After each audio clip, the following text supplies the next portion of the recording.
Begin, Brock. Oh, Steven, you're already screwing it up. Get out of here. Get out, Steven. Why do you do this every time? Bam. You son of a bitch. Got a crack in your rock and rye, courtesy of Backseat Boy #1 fan Tara. Shouts out to her. Shouts out to her for this awesome Violent J riding home backpack shit that she hooked up the back. Oh shit! And we got some cool gifts the other night. We'll get into that over when we get to the SPO wrestling later on. But welcome everyone. Yo, welcome. The Backseat Boyz, JCW Tag Team Champions again. After what was it? One night? Two time. Was it one night that y'all weren't champion? was it 2 nights? It was one night on tour where our bags were a little bit lighter, but it was the loneliest night of the entire tour. Yeah. Yo, I guess let's just talk about that real quick, because that's the thing I've been most curious to talk to y'all about. Is this rascal, this rat bastard, Johnny Cashmere? Oh man, what the fuck, man? I know, right? What the fuck? What the fuck indeed? What the fuck? Any insight on what the hell is he thinking? He lost his damn mind with this religious shit or what? I mean, you said it best on your daily humble broadcast that Johnny Cashmere is in fact a very religious man. Yeah. And I think, there comes a time in life when those who preach tend to, forget that what they're preaching is purely just scriptures and is not meant to be taken without context. And I think that's sort of what happened. So Cashmere, I think he's, gotten into his holy roots and, dipped into some of the worst parts of Trent Acid. So, we're going to keep on repping the back seats and, holding it down and stuff. It's like he just went to the dark side, and much love to Trent and everything. But that, holy Trent Acid, was just a little too dark, and I think Johnny's dipping his feet down that pond. Yeah. So he let the dark side take him over. I think he's taking the scripture a little too literally from some of the promos that he's cutting. I don't know, man. It really shocked me. I think that match might be the best match of the whole tour. I really liked that match, just the way the storylines all came together. And I think that was like the story of the tour. That match, man. Y'all killed that shit. Man, thank you so much. Thank you. I mean, it's bittersweet. I mean, I appreciate the compliment on the match, but in hindsight, it's like, as cool as it is to say that we're 2-time JCW tag team champions, it's like it's still bittersweet knowing that it's like Johnny's not really on our side on this one. Definitely probably our best match with Bang and Matthews, or as they're now known, the Young Altar Boys. And we did what we had to do that night. Yeah, I'll say this, irregardless of how the victory winds up and how tainted, what up, Facade? Yo. What up? We got a run in from Facade. Welcome, Facade. Irregardless of what happened on Devil's Night, we're still repping the Hatchet. We're still repping the Backseat Boys. And, irregardless of whether or not Johnny's wearing silver pants or white Christian tights, it's sometimes families fight. And I'm ready to go to war with my family at this point because, Johnny, you pulled a fast one on us, dog. What the fuck were you thinking, bro? Showing up in Detroit after going on your fucking spiritual retreat and betraying us for banging Matthews? Like, come on, bro. This shit's crazy. You're better than that, Johnny. You are. Yes. I thought, I really liked Johnny too. I thought he was a good guy on the interview we did. He cut a hell of a promo, two really good promos on the interview that we did. Yeah. And I never saw that coming. Never saw it coming that he would do that. Yeah. It really fucking blows my mind, especially after the convo we had about him being your Batman and all that shit. And he showed up in the Batman shirt.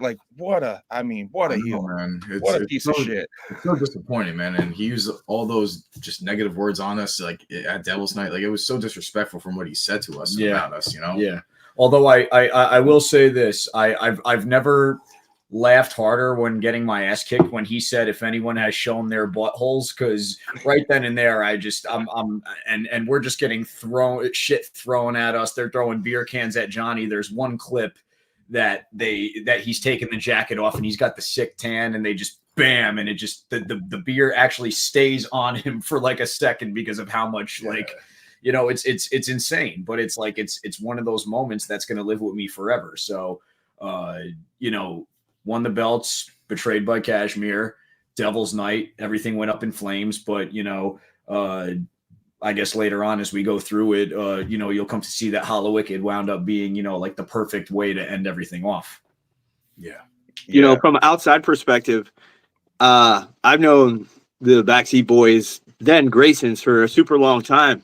And, it seemed like when they met Johnny, they had like a resurgence. They found themselves. They found the missing piece to the puzzle. And so from, like I said, an outside perspective, to see them grow and then to have it all taken away like that, it was like personally I felt bad for them too. Yeah, man. No, thank you. A lot of people were saying that when we did meet Johnny, it was like the missing piece to our puzzle. And very much so, it just seems like it's like it's incomplete now. Like that piece is now missing, and it's like fuck. But now we kind of have to figure out how to make that piece, not be necessary to complete the puzzle for the meantime. Right. You have to find your own way a little bit more. Right. And that's the fun about wrestling. We love the challenge, and this is the Nightwing arc of it all. Exactly, man. This is the Nightwing and Red Hood arc, while Bruce is going Batman RIP. Yeah, big facts. Facade, thank you for joining me, man. Congratulations on the tour. You and Danny Moe are over as fuck. I feel like every time y'all were coming out, y'all were getting pops.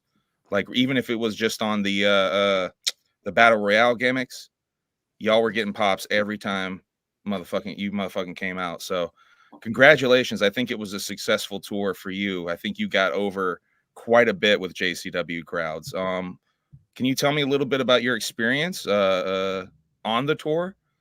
Yeah, thank you for saying that, because man, it felt like it was natural, because coming up as a kid, going to see the JCW shows in Pittsburgh and stuff, and really just I felt like I felt at home. It was just like I was on a cloud, man, because literally you have ICP, JCW fans, and you can just be yourself and not have to worry about people being weird about it. And I felt like that's basically what all of us did. And so when that translates through, I think everybody else sees it. And so I'm just happy that everybody was so reactive and was having fun with everyone too. Yeah. Mm-hmm. Yeah, it was definitely a good run of shows. Seeing it, the story evolve every day too was very interesting. I don't know very many wrestling promotions that do a run of daily shows like that and stream them. I think it's kind of unheard of. But wrestling media is not going to talk about a lot of that. Just for some reason they're not talking about fucking JBL running out. That should be fucking huge wrestling news, but for some reason it's not bigger wrestling news. I don't fucking get that. But anyway, I can go on that tangent another time. That might be something that be changing here in the near future. I fucking JCW is branching out in so many different realms and getting talent from so many different areas that it's only a matter of time before the mainstream wrestling world takes notice and understands that what we're trying to do transcends juggalos and everything. We're trying to build a really great wrestling product. Now, Facade, you made a real big mark. You were on the Backyard Wrestling show that was on JCW or GCW, right? Yes, sir. Me and Lucky 13 in the main event there. You made an impression on me on that show for sure. That was definitely I know you were wrestling for JCW for a little bit. I think you said your return was a year ago at Hallowicked. Yeah. I actually had seen Jay was doing a string of podcasts there for a minute, and I had reached out to him, and I'm like, yo, I'm an OG Juggalo, and I've always wanted to go to Hallowicked. I actually wrestled on the Happy Days tour of JCW way back when. Shit, yeah. When it had Kitty and KMK and fucking Coolio, all kinds of crazy stuff. Were you at so I got to do a couple of those tour dates way back when. But as things will have it, I had gotten times where I could do the gathering and stuff, but wrestling was always in the forefront of everything I was trying to do. Long story short, I reached out to Jay and I'm like, yo, can I come through and do this and that? And he's like, yo, if you call yourself the Neon Ninja and you're not wearing neon, man, that's crazy. And I didn't send him any pictures or anything like that.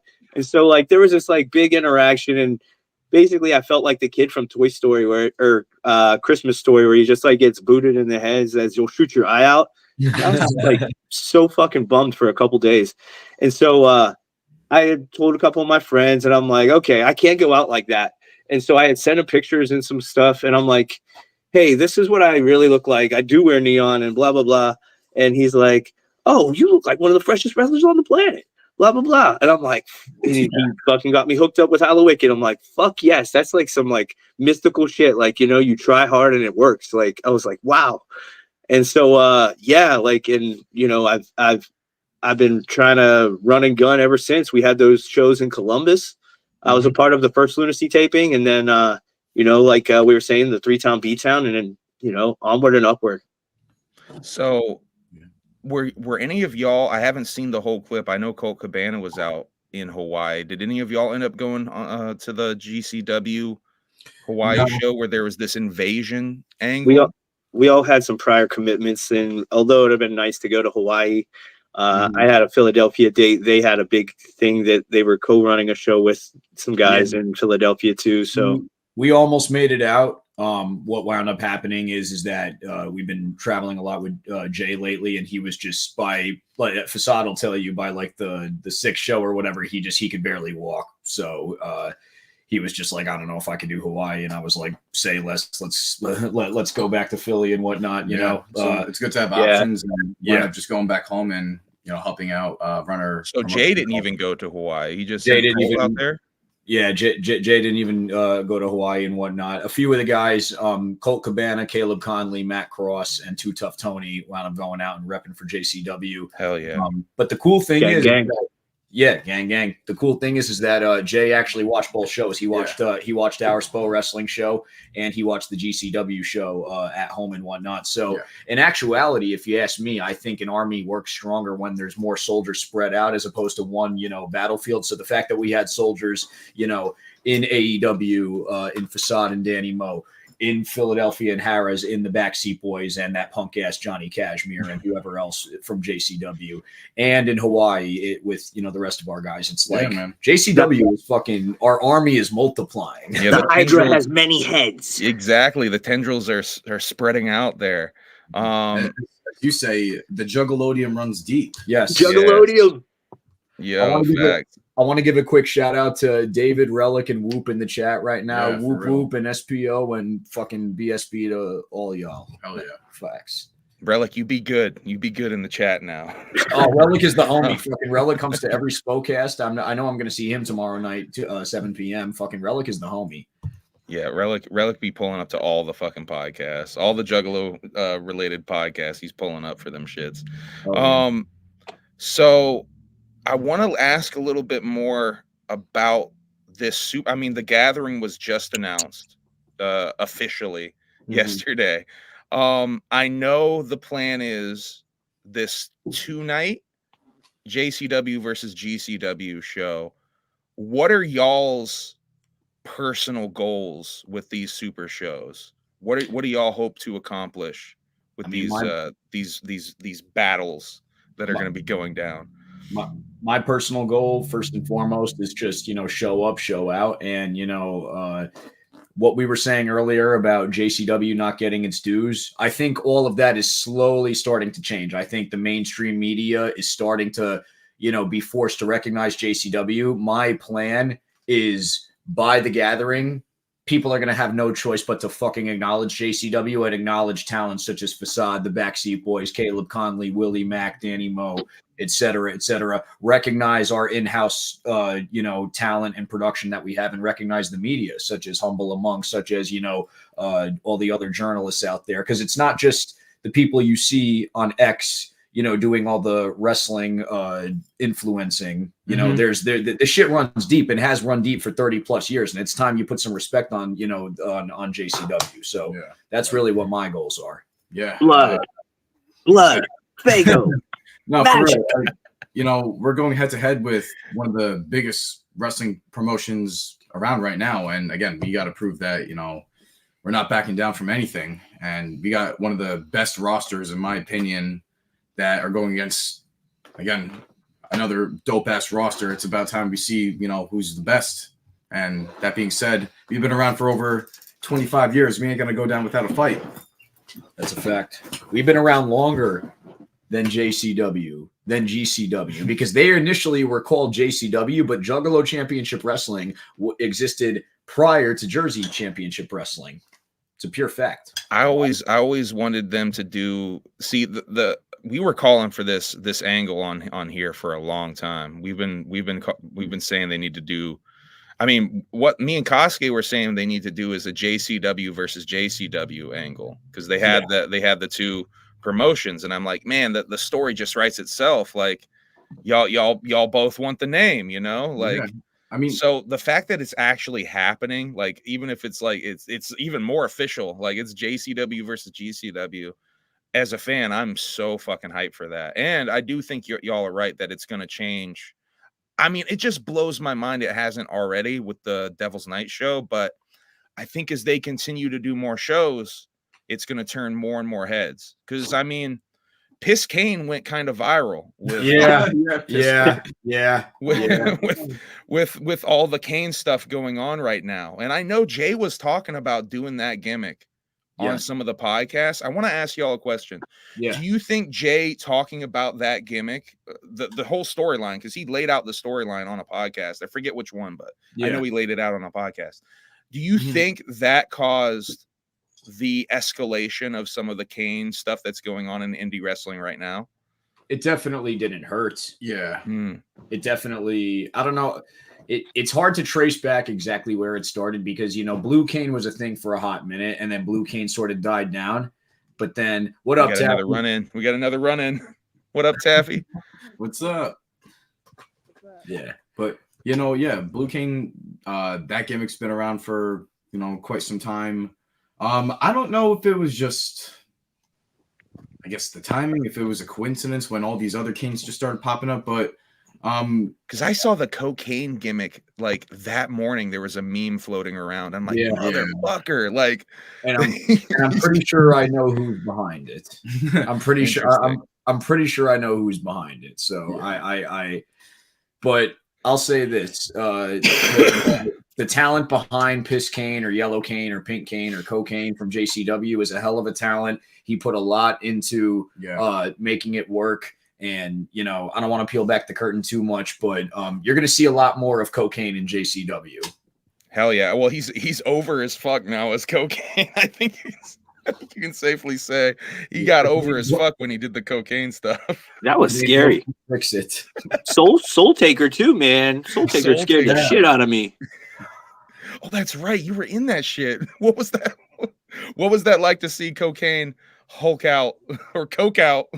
I just about pissed my pants after Soul Taker put me through the fucking mat, and then I rolled away, and I'm hearing all kinds of rumbling. I creep my little head up to look, and I'm like, what the hell? He's got a bag, and then he's like, blah, and then all hell broke loose, as you all already know. The Coke Slam from hell. Coke Slam. The Coke Slam from hell.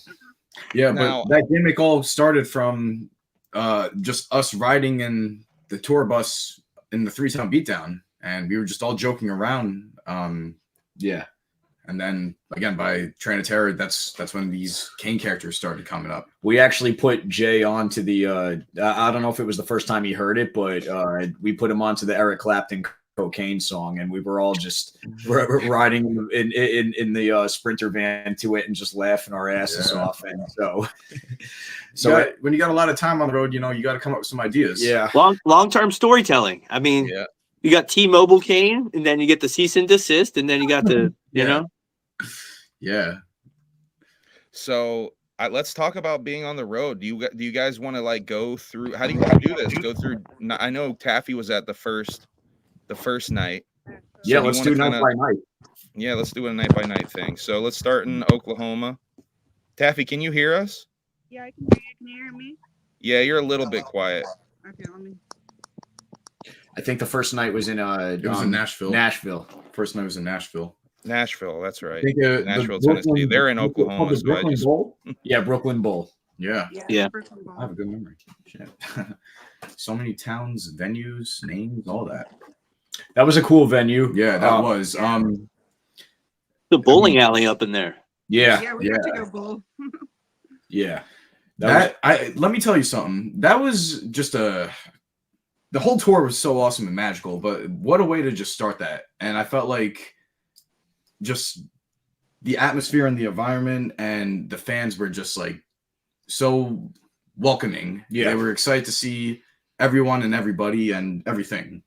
And as each night went on, I felt like each crowd just got better and better. And each match got better. Like I remember, like our first match with Bang and Matthews that night. It was good, but it was our first time wrestling them, so we were still feeling each other out and getting a feel for what these crowds were like and whatnot. Because these JCW crowds were totally different than Gathering Juggalos. They were totally different than any 3-town beatdown crowds. They were. It was clear that they were there to see ICP, but they were happy to see JCW. yeah. And that was at least what I got from the first night. By like the third night, it was clear that they were coming for the whole show, but like it was very much promoted as like JCW is the opening act to ICP, but these juggalos out there were like they were wrestling crowds. We were getting your wrestling shits. Yeah. We were getting your holy shits and your like all your other expletives and stuff. So like I think they really hit just they really made that point of the mission again, like making juggalos and wrestling fans all into one show, and I think they hit that point really hard. And I think it did get bigger as it went on. I think there was more people pulling up early for the wrestling shows because those crowds looked like they were getting bigger and They bigger. were all sold out.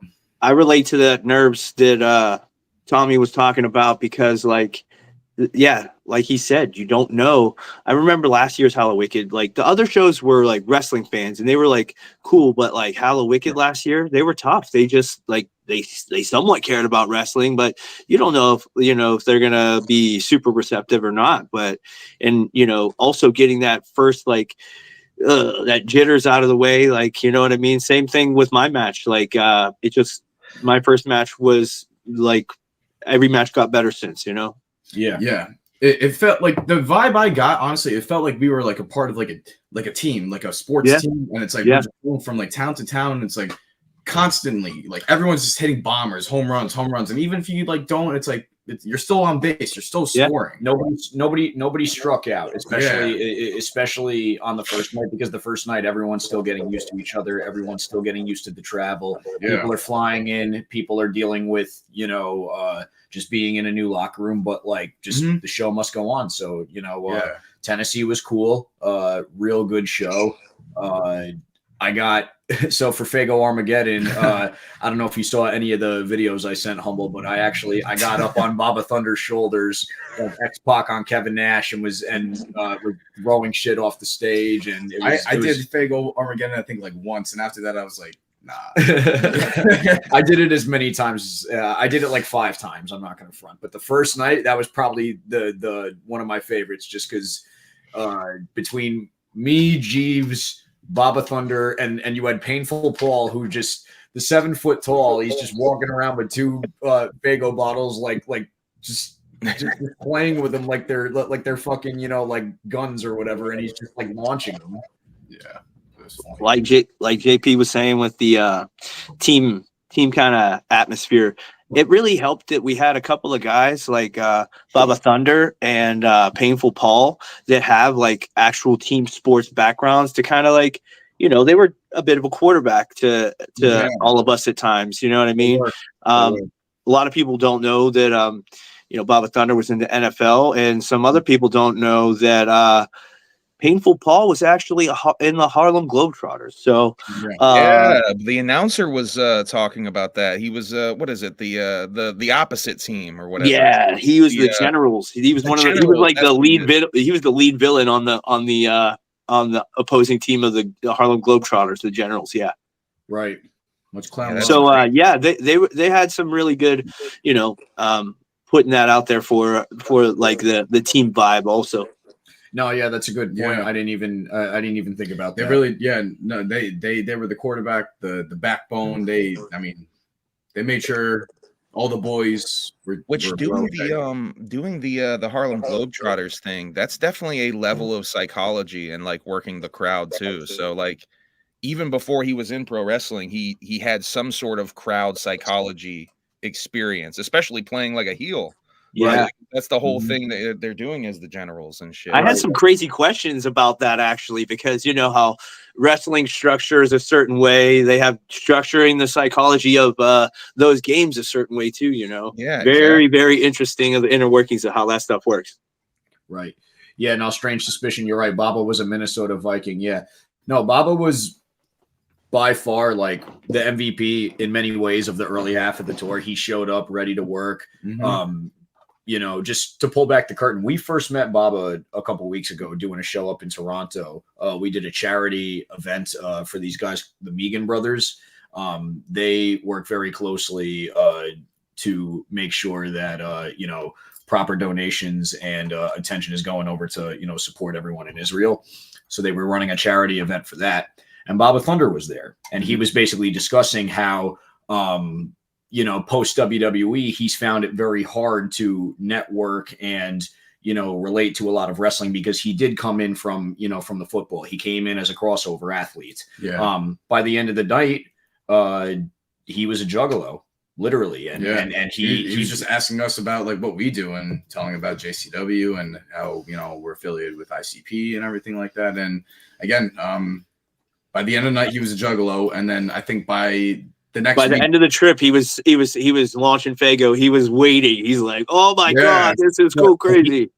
It's crazy because again, we met him, and then later that week we wound up going to Violent J and meeting up with him, and he was like, "Well, I got this message from this guy, Baba Thunder, on Instagram, and he sent Violent J just an awesome professional message." And we looked at each other and we're like, "Holy shit!" He actually, you know, he actually is followed through.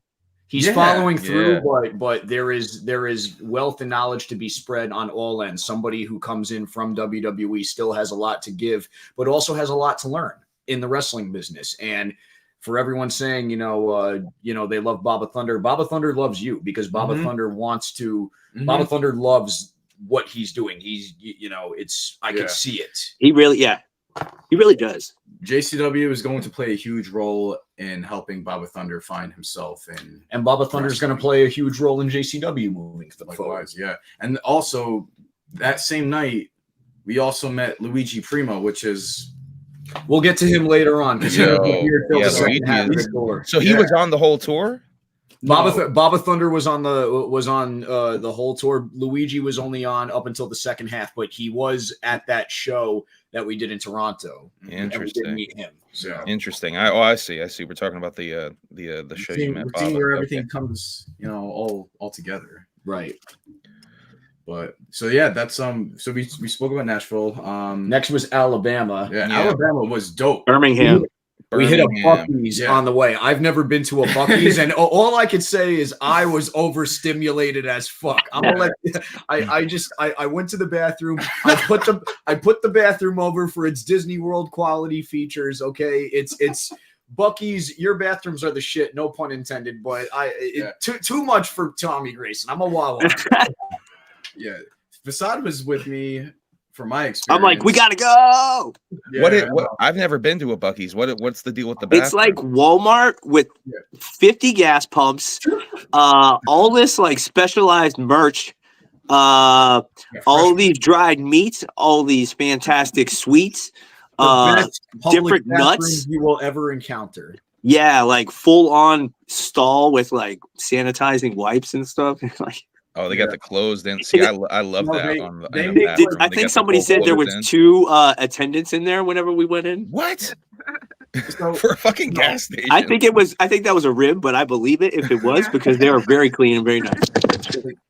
Again, their selection between food, snacks, drinks, everything in between is just it's they got everything. But what really caught my attention was they had like a whole station in the middle where you actually watch them cut up and make the biscuits, and Yes. you know, it's all freshly made. It's I mean, it's not like no gas station food where it's been sitting there since like, you know, God knows how long. You know, everything is it's all made right in front of you. It's pretty good, I will say. And it's They're calling out stuff like, hey, like, you know, like it's like a party in there. And then they got this giant ass bronze statue that you could like cut promos and take pictures with and like cause a scene.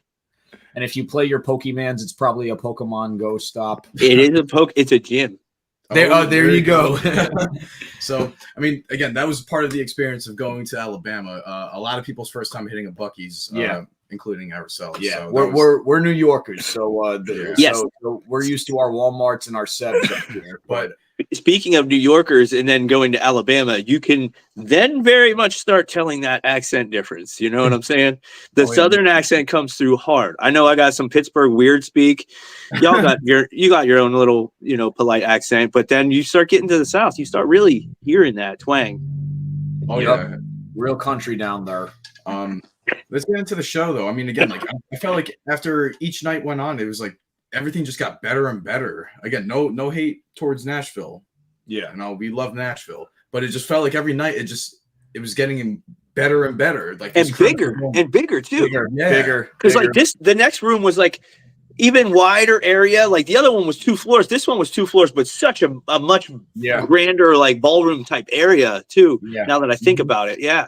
And Yeah. we got Wild to me, y'all were putting up a ring and breaking it down before the show too. I mean, yeah, that's part of being on a tour. You know, sometimes the boys got to step up, and you see them go from being wrestlers to now whatever it takes to, you know, we help out ring crew. We help out when needed, if needed, and whatnot. You know, I'll say this: the crew over at Psychopathic is a fucking machine. Shouts out to Brian and Jeff the ref and all the hands out there, Violent JJ and all the guys who work the warehouse. You know, they are good at what they do, but it's all hands on deck. You know, it's all hands on deck. It's family love out there. You know, it's nobody's above anybody. There's people out there that have literally been working there since before some of us, you know, have even been born. So that's just how we gotta look at it. This shit has been going for 30 years. Yeah. Ain't none of us the draw unless your name is Joe or Joey, and so that's kind of how I look at it. But and no one's above helping. Yeah, So straight up. I mean, it's just impressive. That's impressive as fuck to me that it got put up and taken down for every show except for the Devil's Night show. The ring stayed up for that. Right. Well, the main appeal of Devil's Night was, and again, not to circle too far ahead because I do want to talk about Alabama because it probably was one of my favorite nights. Devil's Night was a bit confusing because it was just the JCW and then the Bitch and Wild Bucks, but the Bitch and Wild Bucks concert was actually aired on Triller. Mhm. So I think that was the appeal behind it, was that you know, it was, oh shit, they're performing in front of a wrestling ring and stuff, and obviously there's not, you know, like the Fago Armageddon and stuff. So Yeah. you know, sort of like what they used to do, I think, for Hatchet Attacks, the shows back in the day, where they would it would be like wrestling, then like set, then wrestling, then set. Oh yeah. Okay. This was just, you know, it was their first night on Triller, so obviously they were trying something a little different. But I digress. Getting back to Alabama, this was the night that I have a bunch in my notes that the crowd was really hot. Yeah, I remember that this was a really hot crowd for this show. Yeah, like what we were saying about the floor plan of that place, because the crowd was like so spread out on the floor. They weren't layered behind each other on top of floors. Everybody had a good visual, and so if you could really feel the wave of like whenever anybody had a reaction. Yeah. We got to team with Too Tough Tony, which was, you know, I've said before, Trent Acid's last match, worked several times with the Backseat Boyz back in the day, both in JCW and Pro Wrestling Unplugged. Made magic. You know, we worked the Southern Six, probably the top heels in the company. I love wrestling Big Silas. Kerry Morton's a phenomenal heel. Alex Taylor is just, you know, He's a workhorse. You can't have a bad match with Alex. If you have a bad match with Alex, then you need to just burn your fucking boots. But no, it's just and we're gonna talk a lot about the Southern Six because they got some of the best music. Don't sing it. No. We'll hold off on it. But let's just say People are excited to see the Southern Six. Yeah, no, the Southern They're, Southern Six have become they're the something locker room else. sellouts. They are something else. I'll tell you that, man. Like, I mean, they bring crack me the fuck up. Yeah. I'll just say that they crack me the bring fuck some up. different kind of energy, you know, to everyone, and their segments and everything about them is just you don't want to miss them. No, Yeah, You really don't, honestly. But yeah, that 6-man was, I mean, it just felt so old school. It was dope. I mean, the crowd was just into everything. Again, every night it felt better and better. And I mean, holy shit. I mean, I just love getting to team with Tony because it's like watching like a master work. It's like he knows exactly what notes to hit, when to hit them, how to hit them. You know, it's just, and on top of that, he's got the best entrance in the whole fucking company. Hell yeah. Yeah, facts. But again, like some of these areas, it's like they really want to be entertained because they don't seem to get it enough. And I mean, man, they were loud for it. I'm pretty sure, not to cut anyone off, I'm pretty sure this is the night they ended with "I'm Coming Home," which if they did, if this is when they did, it was either this night or the next night. I think you're right because Alabama. I was trying to collect set lists doing these wrap up streams, and it seemed like they were doing Pass Me By almost every night. But Pass Me from By the, was from the ones that I got, I think I got the third night one. The ones that they changed were in bold. Yes, so that was one of the ones that it had changed because I know, like Taffy was just saying, they got Pass Me By. So I had assumed that it was a different. So it was I'm Coming Home. I think on the second night. It had to have been. It had to have been from the set list. Yes. So if that's the case, I got on stage again for Fago Armageddon, and I got right next to Shaggy and just did my fucking, headbang gimmick and fucking just because I'm like, all right, at that point, when you've done Fago Armageddon enough, it becomes you either want to do it in a different town or a different song. And we had done it at the Gathering for Pass Me By. So at that point, after the first night, everything was just extra credit, but I had to do I'm Coming Home because number one, that is the original closer track for Fago Armageddon, number one. And number two, it's I'm Coming Home. Like fucking Shaggy has the best fucking closing like verse. He's got the best voice on it. And it's like, fuck it. Me and Jeeves made it a point. I was jumping around a little bit for that one. I remember. Yeah.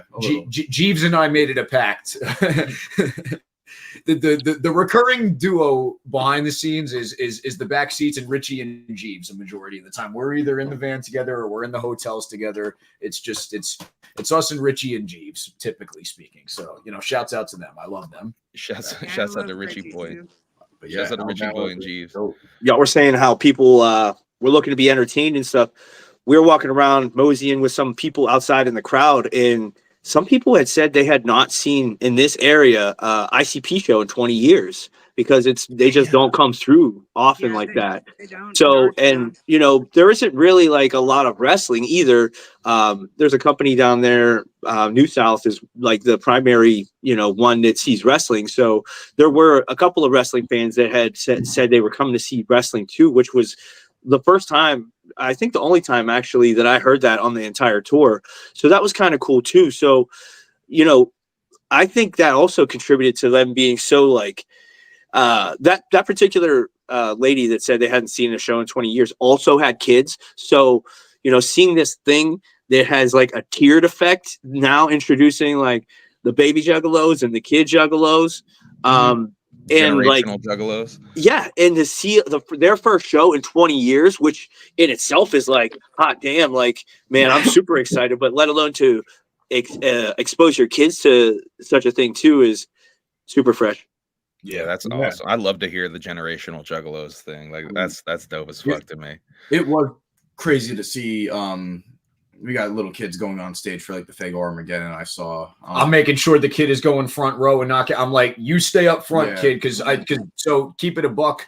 The first two nights, there were people that were pulled by security because they were swinging on fucking security guards for just being fucking juggahos. It's like Jesus Christ, we're not here for that. This is not like stop. Like you could mosh, but like do not fight during Fago Armageddon. That is peace. That is harmonious. That is that is supposed to be like love. Why are you? That's not a fight, you idiot. Seriously. So whoever is trying to do that and bring that negative energy to Fago Armageddon, fuck you. You deserve to be dragged out by security. Seriously. There's fucking kids and women out there. But I digress. I digress. I want to ask, this was the one that got copyright blocked too. And I think it was because of Facade's entrance music. It wasn't, it was Baywatch? Nope, it was the Southern Six's original music. So it's an Eagles song. Yes. Yeah. Well, no, it has a sample of the Eagles that is the first thing that hits. So this is what actually led to them having to produce the Southern Six theme, which we'll get to. But yes, can I ask about the music? I noticed all the new music on the tour here. Yeah. Who's doing that? Is Jay behind some of that? Is he sending out some of that to some people? It's a little bit of both. I don't want to give away. Can't get into the specifics with that, but I can tell it's Jay on Painful Paul's theme. I'll say that. I can tell. Oh, it's Jay. It's all Jay. It's all Jay. It's Jay. Jay is the mastermind. Yeah, I can't get into the specifics. Yeah, we can't get into I want to know more about that. That's definitely. I'm hella curious about that. I hope they end up dropping some of those themes on streaming because you certainly will. I told him to make something like how WWE used to do, like the albums for the superstars. Yes, like, Ruthless Aggression. Yeah, like that shit. JCW Lunacy album. Oh, right. Yeah. All right. Yeah. Okay to do that shit because all right, we're gonna try and get it. We're gonna try and put out JCW Lunacy the Music Volume 1. There you go. Like if he wants to wait a little while to like build some more themes and like build as the roster goes on. Oh no, we got enough for Volume 1. Trust me, baby. You guys already got enough. We got plenty because here's the thing, and this will segue into our custom theme. We got 3 fucking tracks, all of which I loved, but then Jay was like, I like this one. Yeah, no. So we had like alt tracks. Yeah, we had 3 variants. Obviously, we chose 1, but we don't be surprised if you hear some of those other versions maybe used for different purposes down the road. We're gonna Forgotten Freshness our tracks where you're gonna hear them. Don't worry about it. They ain't going nowhere. But it was cool to hear some new custom music for the JCW superstars. Yeah, this was the one time that my OG music slipped through, but thankfully, I would have bet money that was the one. You'd be surprised. I said to Jay though, I'm like, "Hey, did Vanilla Ice ever re-release Ninja Rap on Psychopathic?" He's like, "Nah, man, we're not getting any money from that." I'm like, "Shit." I was gonna say, I wonder if Jay just fucking called Vanilla Ice and was like, "Yo, can you pull some strings and get this fucking released already? Can we get this cleared?" Yeah. So, but yes, it was the Southern Six's original theme. It got flagged.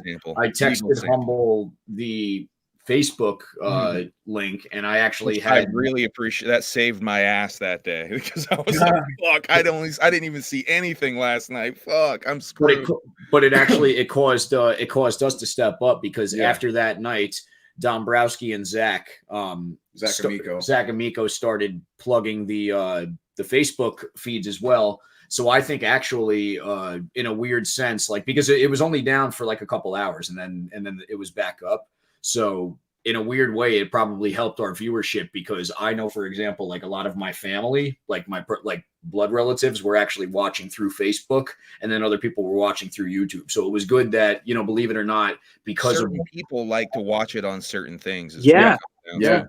It's just easier. Like Twitch. Yeah. Yeah. There's certain people who are Twitch, lean heavily to the Twitch, and like Shaggy Show just recently started streaming on YouTube again. And I think it's helped their viewership because they think people just prefer to watch on YouTube versus Twitch and vice versa. It's easier because it's whatever you use in your typical everyday life, you're going to be more inclined to go to. So if you're going to, if you can get something on YouTube, all right, I'm going to go on YouTube. But if you're an old head who is on Facebook all day because you play fucking Words with Friends or whatever, then sure, fucking, let's pull up the JCW Lunacy show. All right, you guys want to go to Arkansas now? Little Rock? Yeah. Let's go to Little Rock. I couldn't believe actually just home of Bill Clinton. Yeah, like Big Bill. a lot of these. I did not inhale. I couldn't have imagined actually like wrestling in Little Rock, Arkansas. Like that's like just one of those. I never thought. Did we stop? Did we stop at the dispensary in Little Rock, or was that the next day? I don't remember. I saw that clip in the stack too. That y'all go into the dispo clips there.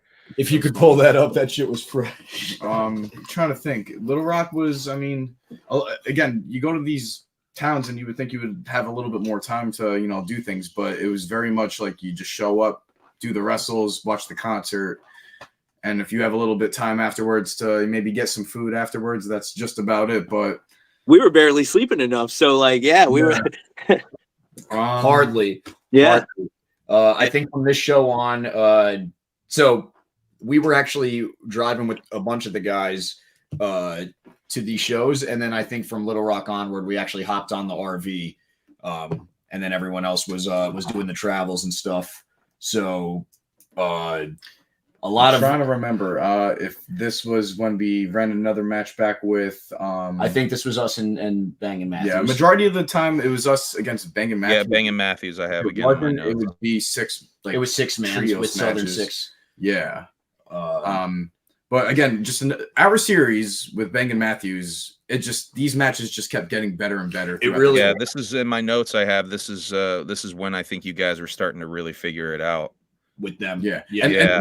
And listen, the first match, I thought all of our matches were bangers. Like that first match was dope as fuck too. But in my opinion, I think the blueprint out. I think the second match blew the first match out of the water. Yeah. Once we had a foundation with them, and it wasn't so like, all right, so what do you do? So like once we had a formula, it was like, bam, let's just First match was definitely filling each other out, seeing like what we both did.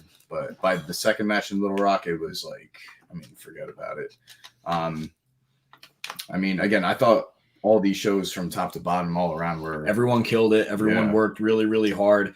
Neon Blondes, Facade, and Daddy Mo, they fucking. I think this was the one with us versus Jeeves and Richie Boy. No, this was y'all teaming with Too Tough Tony. To go against the Southern Six. Yes. You guys had a fucking banger this time around. I remember this. Southern Six. Yeah. So this. That was I don't remember that one so well.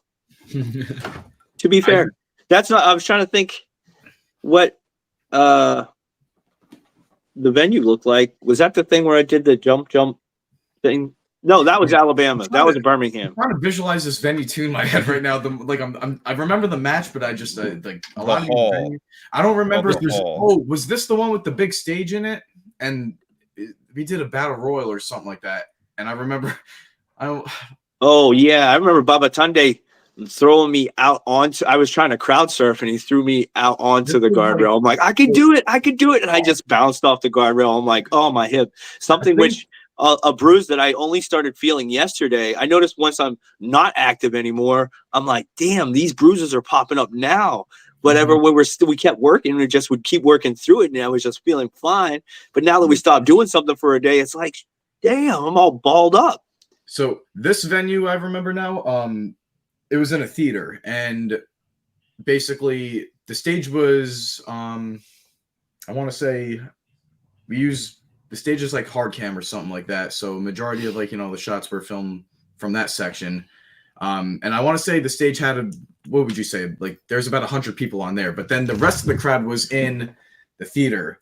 Yeah. There's I remember separation from the stage and the floor, where it's like, if you, especially, oh my God, now combined with a wrestling ring, you know what I mean? Oh, I remember this match now. Yeah. It was just, this venue was dope as hell. I just remember being like really worried, in the battle royal. Yeah. Where if you accidentally threw someone off that certain section, they would have gone almost like 20 feet splat. Like, it was a high level, especially, I mean, from the stage, and now combined with the wrestling ring, it's like, that's like what? Another like 10 feet. Yeah, and Baba Thunder's going 3-0 in battle royals at this point. Right.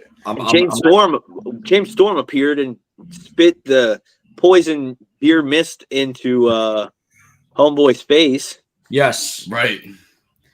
This is when we had Matt Cross and Willie Mack versus Congo Kong and Mecha Wolf. Mm-hmm. We had this was the this is where oh wait, was it the night before Homeboy got hurt? Super It was Beast got that. hurt. It was the night after. Super Beast got hurt the night before. He blew his knee out running underneath Willie Mac. Yeah, I thought that was this night, but it must have been the night. It was the night before. Yeah. So I mean, again, Did Super Beast planned to be on the whole tour. He was originally planned to be. Yeah. So y'all obviously had to pivot a little bit with some of the plans. Yeah. I mean, I think that night they were supposed to do a tag match. It was Mecha Wolf and Super Beast. Against Matt Cross and Willie Mac. That was Congo was the replacement, I believe.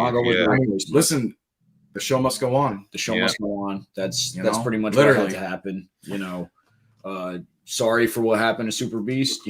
Wish him the best. Condolences to Super Beast. Get well. Yeah, I wish the best for him too. In that first match that we had, he had told me he had a little knee problem and he wasn't too worried about it, but just coincidentally the same thing, like the same knee, Willie Mac, and they're two big guys doing crazy athletic maneuvers. So let me tell you something about Super Beast. I met him when I went to Mexico, and he literally saved my life. I was literally all by myself in the locker room out there, and he said, "Hey, come with me. I got you." And again, I just had someone to talk to that night. He was my boy. He took care of me.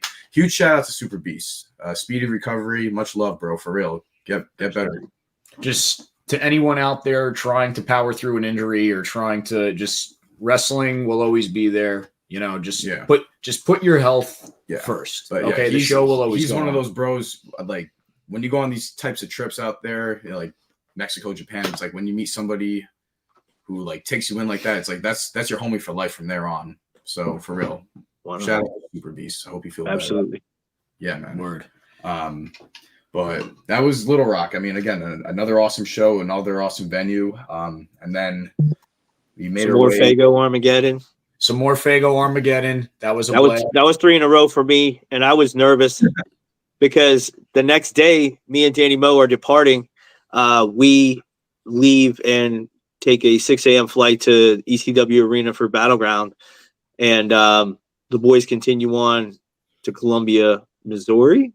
Yeah, Columbia, Missouri at the Blue Note. Now, Facade, I want to pivot real quick because you said you left the tour and you had gone and wrestled at the ECW Arena for Battleground. I want to go over real quick, I want you to share just the reception that you had gotten at the arena, and based on the attention that you think, the tour was getting. Yeah, actually, that was a big thing too. So not the crazy thing, not directly so much the tour. People were interested in the tour, but at that moment in time, people were coming up and telling me about the Lunacy tapings or the Lunacy episodes they had been seeing on YouTube.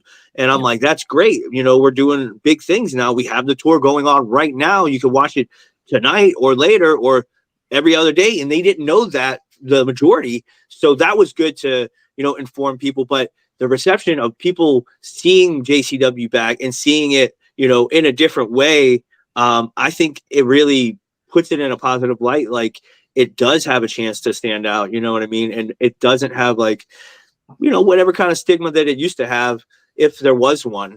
And also Diehard Juggalos just being super pumped to see, JCW back too was a super fucking cool thing too, because I would see those dudes everywhere and they would always ask those kinds of things whenever they would see just random shows pop up like Hallowicked and stuff, Yeah. So I feel like it's getting taken. I mean, obviously it's getting taken a lot more seriously with Jay's attention being on it this hard, but it's also, for me, I think it's the best quality wrestling that I've seen JCW ever be. I've said that multiple times on here, but I really believe that. Absolutely. I mean, you can just look at the weekly card or whatever the daily card that the tour had, and you could see that it's not like just scrubs. You could see that the Devil's Night and the Hallowicked events, there had top independent and top wrestling, professional wrestling talent there, whether they're announced or not. Fucking TNA champion, yeah, for fuck's sakes, you know what I mean? And WWE Hall of Famer unannounced. Yeah, like what the fuck, Seriously. Yeah. Seriously, nah, we're JCW's the shit, but we're gonna continue talking about that because show number 4 happened at the Blue Note in Columbia, Missouri, and Yes, personally, sir. Yep. I think that when things really starting to get good, so much so that after the show, we actually had Violent J literally came down to the locker room and put the entire show over and was like, that show top to bottom was fucking awesome. But took everybody out next door. Yeah, we had a nice, that was like the one night in the tour where it's like everyone, got to hang out, and he bought the whole bar out. Everyone was hanging out. Fucking, I'm sorry, bro. I'm sorry, Facade. You were there in spirit, brother. I know. I This was is the really one- fucking like it was such a thing. I did not want to leave everybody. Me and Danny both were like, we're wrestling here, and that's fucking awesome. But we were really like had FOMO. It was fucking insane. Oh, man. This is the one where the ring was set up on the stage. I have in my notes too. Yes. Yeah. This was we opened the show again with Bang and Matthews. I think again, previous 2 matches were both really good. This one, I really think that, you could sense that like, okay, like we could just, we don't even have to call things with these we're guys. starting to now like have some fun in there. Yeah. We're starting to just bust shit out that you haven't seen in a while, you never seen before. Right. We're starting to really get her confidence. We had the JCW debut of Luigi Primo. Yeah, that's what I have next to bring up. Fan favorite What a Luigi debut. promo, and him and Simon Gotch, chef's kiss. The two of them are like complete counterparts to each other, And they could be twins. They almost could be literal counterparts. They look almost exactly alike. Yeah, no, they had great chemistry. Fucking Luigi fucking took to the Juggalodium like flies on a fucking turd. It was great. I mean, I saw that guy go viral. Shit, it must have been a year ago or something on Twitter. Yeah, so I've been familiar with him and his very strange grappling technique. But, it blew my mind because it took me a second to realize it was the same dude until I saw him in the ring doing his spinny gimmick there. Right. And I was like, oh shit, I've seen this before. I know I've seen this before now. Right. And he got, like y'all said, he got over like crazy. Starting with the very next night, I think probably happening during his first match, but starting with the very next night, he's over like crazy. He's incredibly over with the JCW. Yeah. I wouldn't be surprised if they give him American title shot or something pretty soon. I've read up Pizza title comments and Give him his own title. The Juggalos and Juggalettes love them some Luigi Primo. Yes. They've been expressing that. I've read up on the comments. Trust me. And we love some Luigi Primo. You know who else loves some Luigi Primo is Violent J. He's a big fan of Luigi Primo. Was so happy to have him. Word. Another guy who just like Baba Thunder, just like a lot of these other guys that made their tour on the Train of Terror, or made their debut on the Train of Terror tour, fit right in. Another guy who JCW is more than just wrestling. It really is a family because the Juggalodium itself is a family. So that doesn't necessarily mean that you have to be a Juggalo in order to fit into our locker room, but you have to be a family man. You have to come from some sort of ethical background in a sense where you have to be able to look out for people. You have to know that, hey, like, this is a team effort. We all look out for each other. Yeah. We all, if one person needs something, any one of us is going to step up to plate.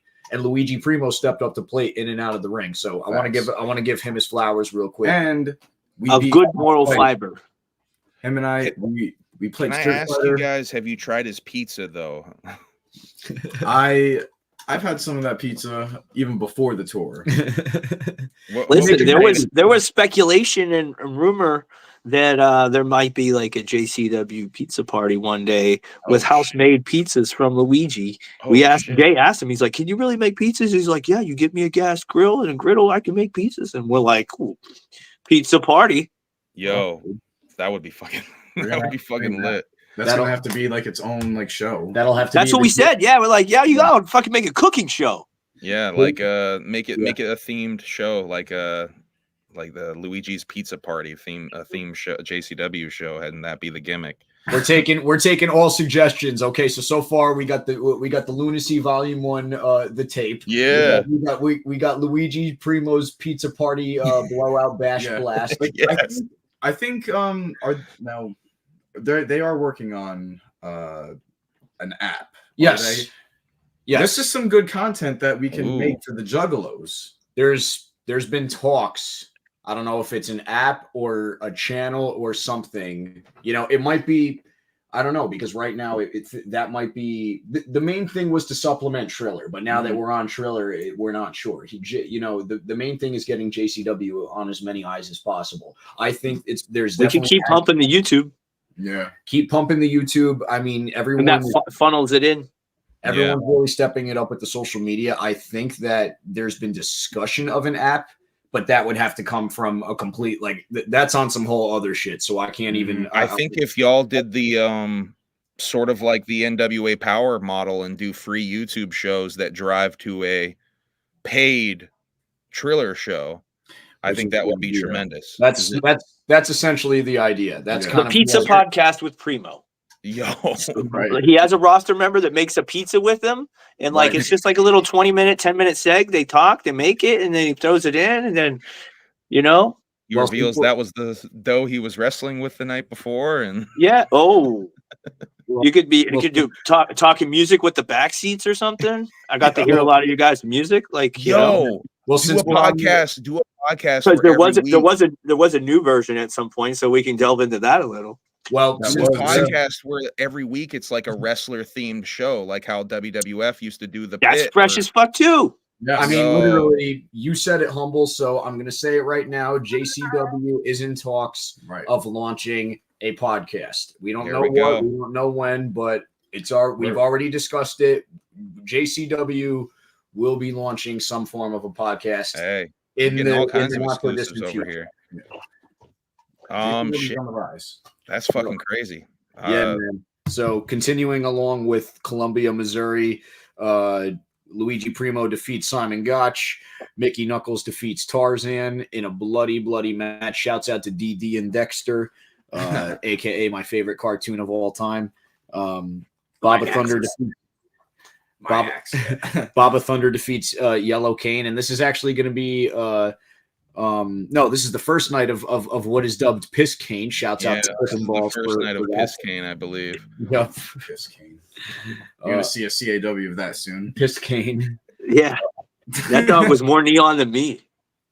Right. Tony and Willie defeat Jeeves and Wellington. We got Mecha Wolf up in the Battle Royal, and we got Matt Cross defeating Congo Kong. Yeah, Columbia, Missouri was awesome, man. Fucking afterwards, we, Jay took us all out. We went to the bar next door, and everyone was just, having drinks, bumping the Southern Six theme. So I guess now over and over again. So I guess now is a good time to segue into it. So by show 3, the Southern Six receive custom music. And Joe basically says, the shit is stale. Then I hear it, and the shit fucks so hard. Like the shit bumps so hard. It's like a locker room sellout at this point. It's a full locker room sellout. So if you don't know what it is, go at this point, go on to this episode of the tour and watch their match. You'll get the song. It's pretty easy. It's real. The simple. lyrics are pretty easy to learn. Yes, it's just Southern Six over and over It's again. Catchy, and I mean, at some point you'll probably be in the shower singing it or something. Southern Six. Oh God! Don't do it. Southern you just cursed us all. Anyway, over and over again. Talk about an earworm. It's a brain worm. It really does get stuck in your head. And it's catch. I mean, it's sometimes like simple and effective. You know what I mean? It's like you say one thing and it's just so catchy. By the next day, we were bumping it on the bus with Jay, and he was singing along to it. So it went. You switched them around on it. Yes, it definitely left its mark. Yeah, no pun intended. So, yeah, man. Up next, we got St. Louis, Missouri. Yeah, this is around that time, like the first few days of the tour, we got to experience again maybe that late summer, early September type of weather where it was pretty nice. This is where we start going back into that fall vibe, and it's getting a little bit chilly. It got cold. We started getting tired. Yeah, this is when all right, we're halfway there. We're just about halfway there. My chest is hurting at this point. I'm dealing with pain. I got hurt pretty early into the tour, and well, you got dropped on one of the railings or something, right? That was wasn't later. Yeah, that was no. I got thrown out in one of the battle royals, and one of the guardrails was close to the ring. So I mean, that was just a little something small. I took something, I don't know what it was, and just my chest literally felt like I had like a tour, and thankfully I didn't. Wasn't. Yeah, it wasn't, but it still fucking hurts. It hurts to fucking sneeze or cough at this point. I have full mobility. It's just one of those really annoying injuries that sucks, but you have to like power through because it's like, what are you gonna do? At this point, you're like halfway through, so you're like, shit. Yeah, you got to finish strong. Halfway there. Yeah, play it smart, but Neon Ninjas are back. Yeah, Neon Blondes. We got our travel janked up, so we got there as the show was over. Really, we watched it at the hotel, and we got back. We're like, dang, everybody looks tired. We were tired too, but we got a little extra sleep in the airport because we had to stay, and so like. We were feeling the vibes. Everybody was like just needing to rest up and everything. It was still like great show and everything. A couple people made it on the Fago Armageddon, but everybody was definitely feeling the effects. And they were just about to get their second win. Everyone was pretty tired. We wrestled these guys called the New Guys, a local St. Louis team. Really enjoyed wrestling them. They've only been wrestling for about a year. And just proof that sometimes it's just about showing up and making a first impression. I'm excited to see where the New Guys will be in a couple of years from now if they keep wrestling, if they're serious. Scott Stanley and Jake Bosch, the New Guys. Yeah, shouts out to them. They showed up, they showed off, and hopefully they'll Sometimes proof that having a tag team partner is one of the best things that you could have, because sometimes all it takes is just two guys with matching gear, and it's like that opens up two jobs, so that's two roles. Tag team wrestling is thriving right now. There's so many opportunities in tag team wrestling if guys really want to do it. But another successful title defense. Another successful show. Just a quick little note I have. Bang and Matthews go up in the Battle Royals, which is going to start to plant the seeds for things to come. They've been hinting that Johnny's been on a spiritual retreat. And as Humble says, he's a very religious man. Very religious man. But everything else is pretty much, I don't want to say, it's everything else is just, everyone's just chipping right along. Show must go on, and everyone's getting to that point where it's like, we're ready to get into Detroit because these next couple of shows are just the grind is real. So Bang and Matthews winning that match broke Baba Thunder's undefeated streak too. Right. Painful Paul coming out and distracting him really sort of, that feud was already bubbling a little bit, but that really sort of set it off. I feel like was him breaking that streak. That was we've been planting the seeds for it a while, and ultimately the end goal was Baba and Paul at Devil's Night, so they each had to take something from each other. Paul took Baba's undefeated streak, so what's Baba gonna do next? Yeah, man. And next we got Milwaukee. The next night was pretty interesting at the Eagles Club. Colt Cabana shows up for this one. Right. Yeah. So this is you got Colt Cabana showing up, and Officer Colt Cabana, I should say. And I think there's someone else that came in. Caleb. Yep. That's right. The Neon Blondes return. Fun fact about this Neon venue, Blondes as well. So that's right. You guys cut a promo right after Cabana. Fact about this venue, before we get into it, it wasn't too far apparently from where I want to say either where Jeffrey Dahmer stayed or did some of those nasties. We weren't too far from the hotel where he went. I told you.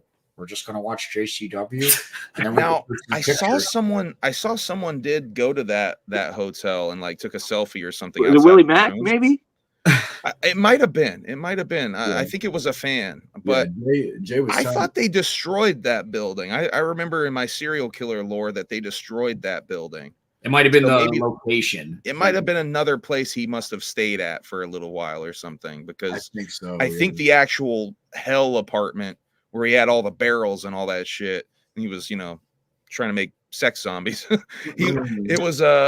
think that place got destroyed because of the bad vibes that were up in that motherfucker. One of the weirdest things about that Jeffrey Dahmer thing that doesn't get talked about a lot, I'm pretty sure that motherfucker fed human meat sandwiches to his neighbors. Yeah, apparently. I'm pretty sure he did. There's a documentary where one of the ladies is being interviewed by local news, and she like kind of realizes while being interviewed that, oh, Jeffrey gave me these sandwiches that tasted funny. Oh, fucking A. Speaking of serial killers, what a good time for Weird Bob from Strange Suspicion to pop in. Hey, what up, Weird Bob? What's up, bro? How you guys doing? We're almost actually at Devil's Night. We're talking Milwaukee right now. Talking Milwaukee, and we're talking about some Jeffrey Dahmer. And I have a theory that if Jeffrey Dahmer were around, maybe just 10 years later, he would have been an independent wrestling photographer or independent wrestler. No, he would have been a photographer.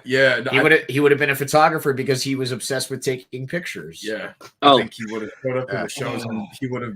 I'm here to take pictures of Facade. I told you, I just want to take some pictures. Like he would show up for my collection. I have a drawer full of pictures. But the thing is that if there's another part to this joke that I can't get into. No. But if you know what Jeffrey Dahmer's victim was, you could sort of put two and two together of the types of shows that Jeffrey Dahmer would be attending. So I'll let that be led to whatever imagination you have. But anyways, that's just a little fun fact. I heard another fun fact about Jeffrey Dahmer recently, that the mortician that was doing his autopsy chained him down, chained his arms and legs down because they were so frightened of him. Right. That's fucking crazy. Dude's dead. They got him cut open and they still chained him down. That's crazy. Like Jason Friday the 13th, right at the end, like Yo, like he's one more back. One more scare. One more kick out. I didn't know that. Kick out. So also that happened at this show. We have another debut who wins the Battle Royal, and it's Milwaukee native Swoggle. Oh yeah, Swoggle came out for this show. Yeah. Oh, and by the way, Neon Blonde's got a win over Bangin' Matthews on this show. That's right. Does that mean the Neon Blondes? I mean, here's the way I look at it. Bangin' Matthews got so many title shots. Does that mean the Neon Blondes are deserving of a title shot? The Neon Blondes are deserving of a title shot, and we're surfing in the contendership. We'll get there. Yeah. You guys definitely need a shot. We're willing to put it up against any and all contenders, Mm-hmm. So let's just say that whenever Lunacy comes back to town, I would love a match with the Neon Blondes. Will it happen? We'll see what's up, man. Yeah. I mean, we'll see. Again, does Danny want to be in the tag team division? Does she want to defend the women's belt? Right. Does she want to do double duty? Does she want to do triple duty? Does she want to enter the Battle Royal again? Is she trying to get two belts? Hey, if she's trying to win the world title, I guess she's got to be in the Battle Royal or the Battle Royal. I heard there's a new prize for the Battle Royal coming up too. Oh, okay. Anyways, Milwaukee, right? Colt Cabana defeats Luigi Primo with the Colt Cabana is such a creep. Creep. How many arrests does he have on Juggalos now? Like over 1,000? He says he's like over 4,000 or something. Some shit. Caleb Conley. He arrested the whole gathering. A tremendously offensive promo by Colt Cabana, Officer Colt Cabana. Also, in an offensive flashlight. What an offensive flashlight! Oh my god! Seriously. Oh man, he's used that on us in one of the matches, and I nearly blinded me. We can't stand when perverse. Yeah. I skipped over, but Caleb Conley making his JCW return, having to make up for lost time. Jay basically threw him right to the wolves and said, "You got to go up in a triple threat match." So it's Caleb Conley defending against Mecha Wolf and Tarzan. Really banger of a match. Hell yeah. Swoggle up in the Battle Royal, and of course we team with the Juggalo Homie once again against the Southern Six. And this is, of course, the infamous night where despite getting our win, the Southern Six decide to attack us with chairs. And coming to the save of myself, JP, and Too Tough Tony would be none other than Chapter 17 himself, Mr. Ouija Mac. Yeah, Ouija goes off the top rope and then hits a DDT. My favorite part of that is Kevin Buck, Ouija's manager, coming out and yelling at Ouija to get off the rope. I love that. whoever's idea that was of having Kev Buck come out to yell at Ouija. He might have just did it. I think. I mean, I think so. shouts Yeah. out to Kev Buck for knowing to do that because that was really fucking tight. As a fan of both wrestling and this shit, like, I really like that moment. That was definitely a fucking dope moment. It was a cool moment. Ouija can work. Ouija surprisingly able in the ring. Like, it surprised me how well he was. He pulled off both of those maneuvers. Giving Kerry, I'll call it the Ouija effect. The Ouija, yeah. Right. Someone said he did That it straight like right hand also, boy. Bow. Someone said he did it like Raven's even flow. Yep. Right. I'm looking at We're gonna call it the Ouija effect. Yeah, the Raven effect. Yeah. Relic's the one who said that. I like that. Full disclosure though, he came to the back and he got hurt. So I don't know exactly what. Yeah, Ouija got hurt. So that's why you didn't really see anything else from Ouija physical in the ring on the rest of that tour. But full disclosure, Ouija is interested in doing future wrestling appearances and has spoken to us about possibly coming and doing some one-on-one training at some point. So getting able a little bit being able to protect himself a little bit more in the ring, perhaps. Yeah, but he was all good. That's good. He didn't get seriously hurt. He didn't get seriously hurt, but he came right to the back and was like, "Damn, like this shit ain't ballet." Literally. Nope. This is why what we do. This shit is real. Yeah. This was damn also near broke my neck, but I still got up. This was also the night that that thing that the one fall thing that kept happening where the ring girl kept falling over. The announcer said one fall for some reason. We had so many people that one fall. Yeah, she ate it. We had so many people that were busting ass all over on stage between just JCW and ICP and whatnot. But one thing I just real quick, I want to get back to the Ouija thing. So as far as non-wrestlers doing wrestling appearances, Ouija's probably up there as like one of the best. I mean, he hit that cross body with such velocity at Big Silas, and then that DDT, and then those punches. So, I mean, Ouija's a little guy, so to make that believable, like he did a great job. Right. Great job. So as far as peeling back the curtain and saying that, like I'm Ouija had our backs, I got Ouija's back. If anything, as far as him wanting to, possibly get in there and maybe, if he has interest in actually, learning how to, like take moves and bumps, and do all that, I speak on behalf of, everyone at JCW and that we support Ouija Mac and we want Ouija Mac fully involved in any capacity he'll be in, not just for us. Cool. Not just for us. We already had our Ouija Mac moment. I want Ouija Mac, to, be there as often as he can be, for the entire crew. So, me saying that is just, it's the reality of the situation. What we do fucking hurts. So don't think this is a game and don't think this is, no, fucking shit is real. Anyone from Psychopathic who has stepped into the ring at some point has gotten hurt. So that's just full disclosure. That feel fake to you? Oh my god! Go see Ouija Mac in Cleveland tomorrow. Him and Darby Trill. Yeah, announced. Kick the Wicked tour today. On the road now. No, not Juggalo. Yes, Juggalo weekend, but also tomorrow. Tomorrow they're on tour right now. Kick the Wicked tour is on tour right now. Right, boy. Cleveland tomorrow. I'm saying today, didn't they just announce? Juggalo Ohio 3 got announced today for March. Was it 28th and 29th or something like that? Right. So shouts out to Ouija Mac, man. You did your fucking thing. I got your back, irregardless. That was actually right before he got the Hatchet Man tattooed across his eyebrow.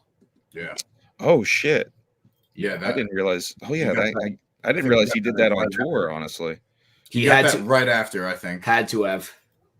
That's crazy. Okay. Now we got, what is it? St. Louis? No, not St. Louis. Joliet. Joliet. Joliet, yes. George. October 29th in Joliet. Yeah. Let's see here. Dot town. Got another win from the Neon Blondes against Breyer and Jeeves. Another tag team win? Yes. We got Congo Kong defeating Mickey Knuckles. Southern Six defeat Mike the Builder, aka Mosh Pit Mike, Tarzan Duran, and Piss Kane. And I want to give a shout out to Man of 1,000 Gimmicks, Mosh Pit Mike. You know, just another dude who's been stepping it up the entire tour. His gimmicks have honestly been so fucking entertaining each and every time. The Mike the Builder, yes we can, shit was over like Rover in I that thought match. all of his gimmicks were hilarious. Yeah. And when he caught the basketball that one night there. Yeah. He got a hell of a pop from the crowd. What can you tell me about Mickey Knuckles? She was definitely over as fuck, I feel like, every time she was coming out too. Mickey Knuckles is the fucking GOAT. Yeah. She's infamous. I mean, I didn't realize that she had worked that closely with JCW over the years. I'll be honest. Like, I didn't realize it went around for a went minute. back that far.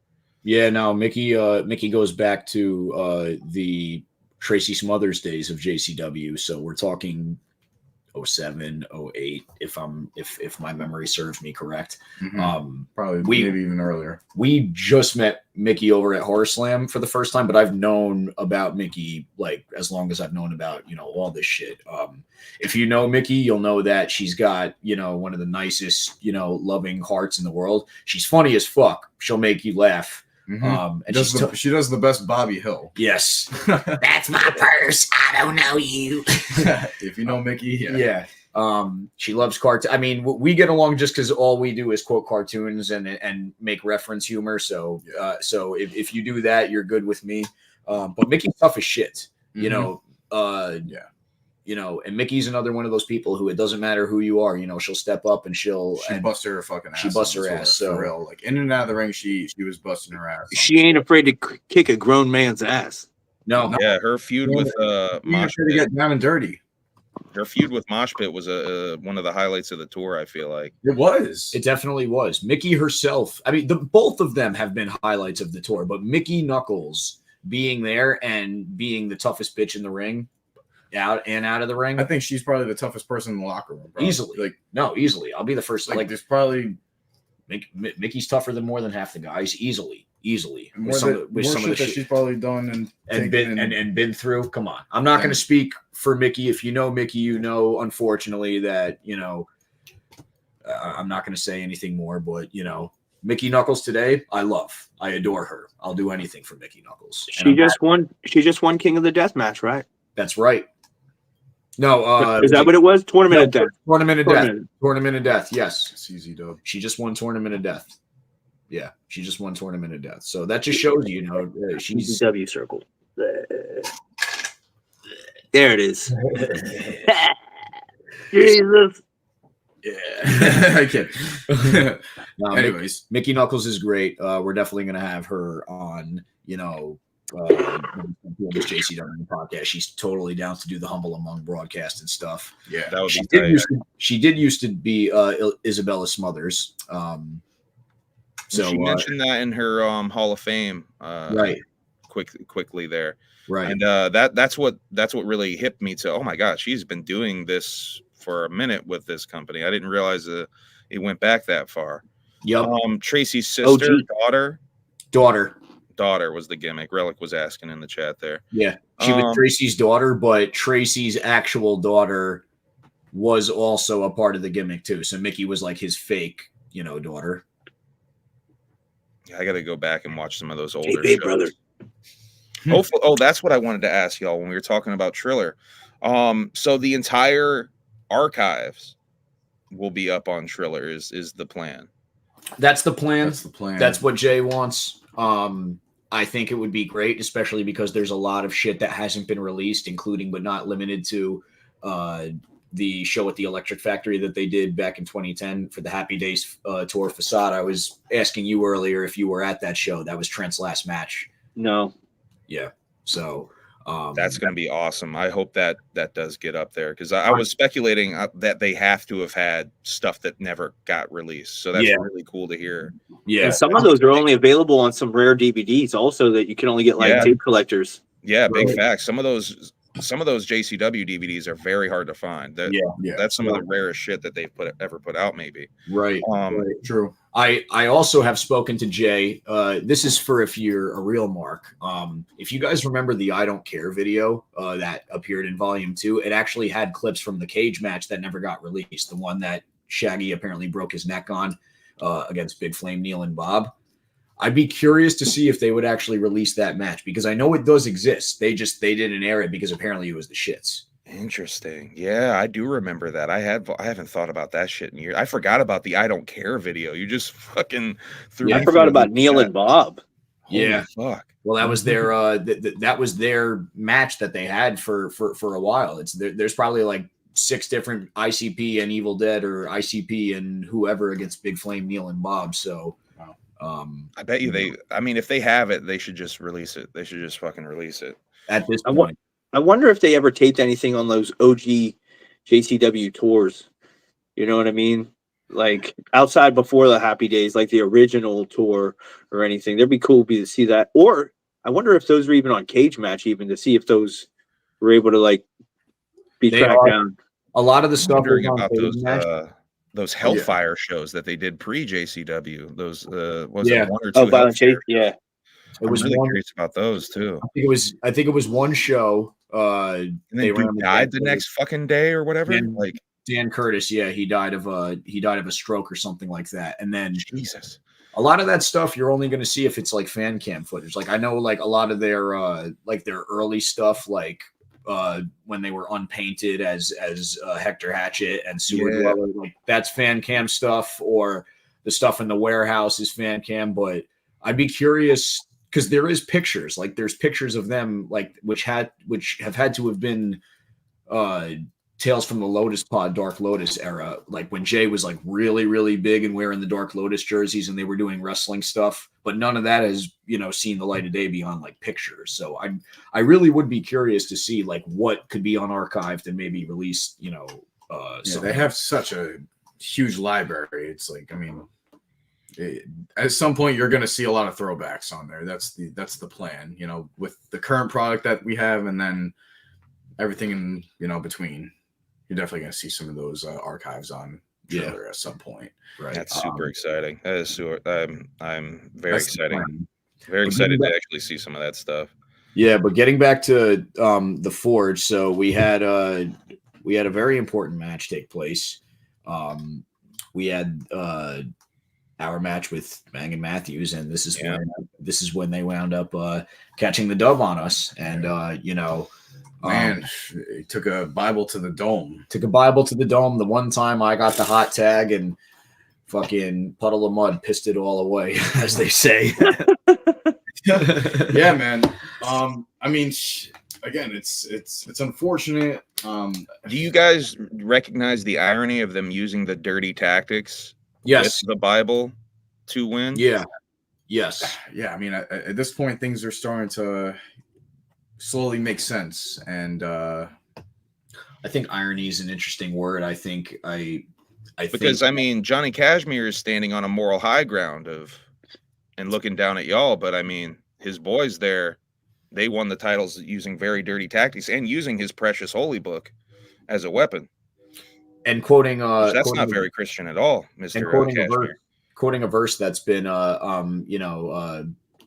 what's the word I'm looking for? Commercialized via pulp fiction, so to say. So it's call it poetic justice, call it irony, call it whatever you want. The fact is, it's in the books. They won the titles in their own turf. That's the area where they're from, Chicago. Yeah. So good for them. Again, it sucks that we lost it, but here we are saying that, to this day, we're 2-time JCW Tag Team Champions. So again, we can look at it as, it sucked in the moment, but I guess you can say, I'm proud of the match. I thought the match was really good match.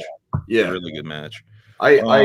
you know, I enjoy wrestling them. I think they're a phenomenal tag team, and I think that whenever you have a bit more story than wrestling, it's always going to be better, because it's like anyone could go out there and do moves and do false finishes, but if you actually like can fuck with somebody emotionally, which you want to talk about Raven. We were talking about Raven earlier. I don't think there's a better, you know, character than doing that at Raven. And I think you see a lot of Raven's influence in JCW in the way that he was able to use like religious iconography and have it play on people, because, you know, we were raised a certain way. Facade was raised a certain way. Everyone has their interpretations of whatever it is. But the fact is that it's physically impossible to no-sell religion on any front. Even an atheist is going to react to some form of religious scripture because it's going to piss them off, because they're going to deny it. So you either have to deny it or you have to acknowledge it. There's no ignoring it. So I think that is where the situational irony comes in, is that they had to play on something very real in order to get the win, despite it being, you know, sort of like facetious or whatever. Yeah. Blasphemy. Yeah. Bingo. Right. Do you think Luigi Primo is a very religious man? I think he makes the best pizza. So he prayers to the altar of the oven. Yes. I think Caleb Conley defeating Luigi Primo, Colt Cabana, and Willie Mack was probably one of the best matches that we've seen any of those guys in JCW up until this point. Talk about just banger, you know. And another example of Caleb having to make up for lost time, so to speak, in that match. Yeah, but odds are stacked against him. Well, Caleb said it best. He wanted to go up against everyone in JCW. So, you know, what better way than to just go up in multi-man matches and to, you know, get them all out in one shot. You feel me? Right. And Facade, you almost won the Battle Royal this night. This is the night you got real fucking close to winning that Battle Royal. The night before, Painful Paul, he knocked me the hell out with a big old boot ski, knocking me out of the ring. This time, he tried to goozle Danny Moe. He picked her up. And I saw it happen. I'm like, this guy does not realize I'm right here. I pulled him down, tried to knock us both out. He ended up knocking us both over the top. Danny Moe hit the floor. He tried to hit me with that big old boot again. I scooted in and tried to knock his big ass out too. And he kind of just like tried to choke me to death and let me die. Fall into Danny Moe's arms on the ground. But yeah, that was let's see. That was no one came out to interfere with that one. I thought that was another one where there was interference, but no, that was that was real close though. I thought it was going to be almost a repeat of how Bangin' Matthews won for a second there, and then it really looked like you were about to get the motherfucker over. I tried real hard. 7'4" or some shit. Yeah. No. I gotta try some more ninjanuity. You know what I mean? Ninja tactics. Yeah. All right. And then the main event was Baba versus Matt Cross. And this was the go home almost moment. The whole locker room came out at the end of this match. Yeah. This shit got wild. Everybody came out. The shit got hella epic, wild. man. And what the cameras didn't see, I don't know if I did see one fan video. I don't know if we could find it, but if it is out there. So basically what winds up happening is everyone's in the ring. The entire locker room is brawling. The heels are battling the baby faces. And it comes down to all of the baby faces in the ring, except for Kong. But the crowd is chanting pizza, pizza, pizza, pizza. And we all just, without saying a word, everyone just knew exactly what to do. And God bless. I don't want to kill the gimmick too much, but there is a very important place in my heart for Congo Kong, because what he did that night was good business. And he proceeded to Luigi proceeded to take his pizza dough and smack Congo Kong with it. And Congo took a big line over the top from it. And the place erupted. And we got Luigi up on our shoulders. And the entire crowd was chanting, JC Dub, JC Dub, JC Dub. Luigi broke his pizza over that guy. Yes. That was some shit. We're like, Luigi, you got more pizzas? He's like, I got the more pizza. I make the best pizza. But he broke that shit. It was, you see it. He was slapping him. The brutality. Man, I didn't even know that. Yeah, he broke it in like three asymmetrical pieces. Oh my God. Well, he got a few slices. Yeah. So next we got Devil's Night. That was the go home to Devil's Night, and then we have the actual Devil's Night pay-per-view. Bob, I know this is where this is the one you attended, the first one you attended. Can you tell me about your experiences at Devil's Night, my man?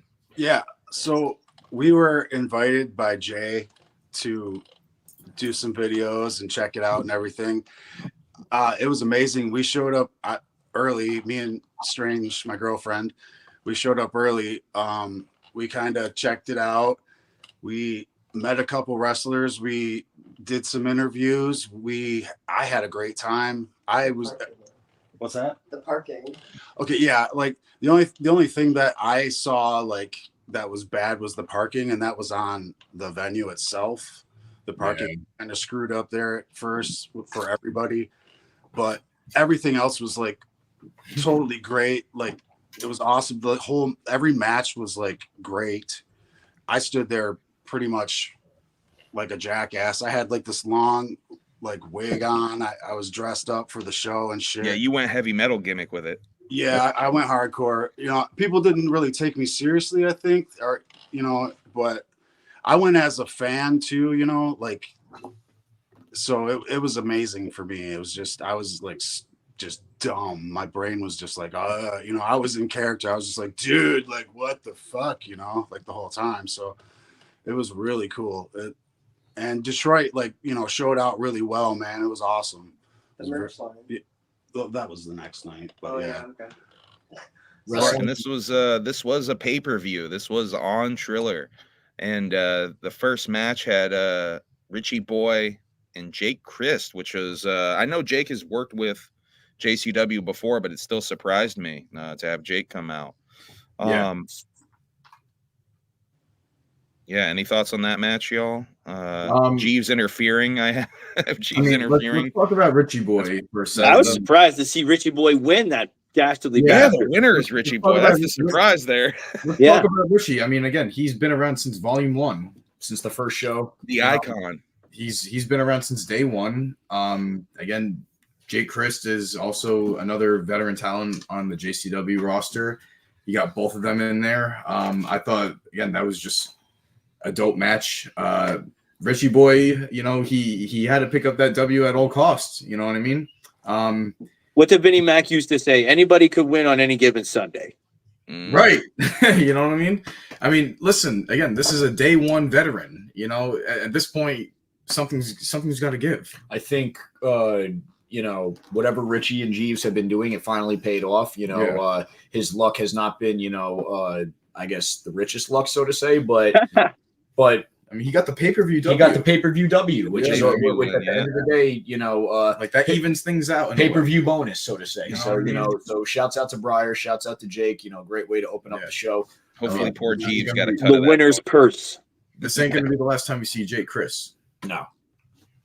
So, I want to ask you guys about Zach on announcing. What did you think of Zach and Joe? And that was the other Joe Galley joined the commentary team for this show. What a gang.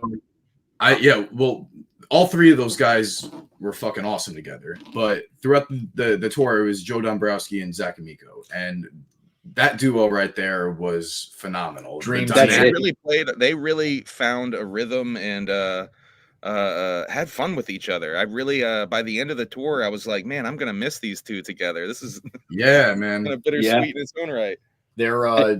They're phenomenal with each other. We've all known Dombrowski for a long time. Facade, he's been a mainstay in the independents for a number of years now. He was actually there the infamous night where Jim Cornette blew up at the Ross Raver Ice Garden in Ring of Honor. He was a witness to all of that. So, Dombrowski is good for any wrestling story. Good, bad, funny, and everything in between. I literally call him the Wrestling Almanac. He is a wealth of knowledge. He's currently with MLW and still, making headway. So, in its own sense, bringing some cross pollination to the JCW brand. Right. Yes. And most importantly, just a good dude. And, I'm just happy to be able to pay it forward because Joe is somebody, he gave us our first opportunity to wrestle outside of the immediate Northeast area. He booked us in Cleveland. That's awesome. Times. So, again, I've known Joe for a while. He's always been great to us. It was good to be able to pay it forward and be able to, get him involved with JCW because I know Jay has been a big fan of his for a long time. Jay wants more mainstream wrestling and really wants more of like an 80s and 90s feel to it. So you get a guy like Dombrowski who just speaks the wrestling lingo just in every sense. It's a match made in heaven. And Zach Zach is one of the funniest guys I've ever been around. Aside from his knowledge in wrestling, he also brings more of that juggalo personality and the comedic personality. So again, the two of them together is just like he's almost like a juggalo Jerry Lawler. A little bit. Yeah. Like I like both of them, and I kind of liked how whenever we did actually have all three, it was kind of a interesting dynamic too, because both the Joes are at first sound you would think they're kind of stale in their professional nature, but then you hear the content of what they're saying, they're like, oh, this shit's funny. These dudes are hilarious. Sprinkle it in with with Zach in there, and then you get the real full spectrum color palette there. You can tell there were certain things that Zach was saying just to get like a giggle out of Joe. For example. Oh yeah, and you can hear it coming through Joe Dombrowski's voice too. Like you guys said, knowing him all these years, whenever he's really enjoying himself, the real laughter coming through and the smiles, you can hear it. He's heartily laughing there sometimes. Yeah.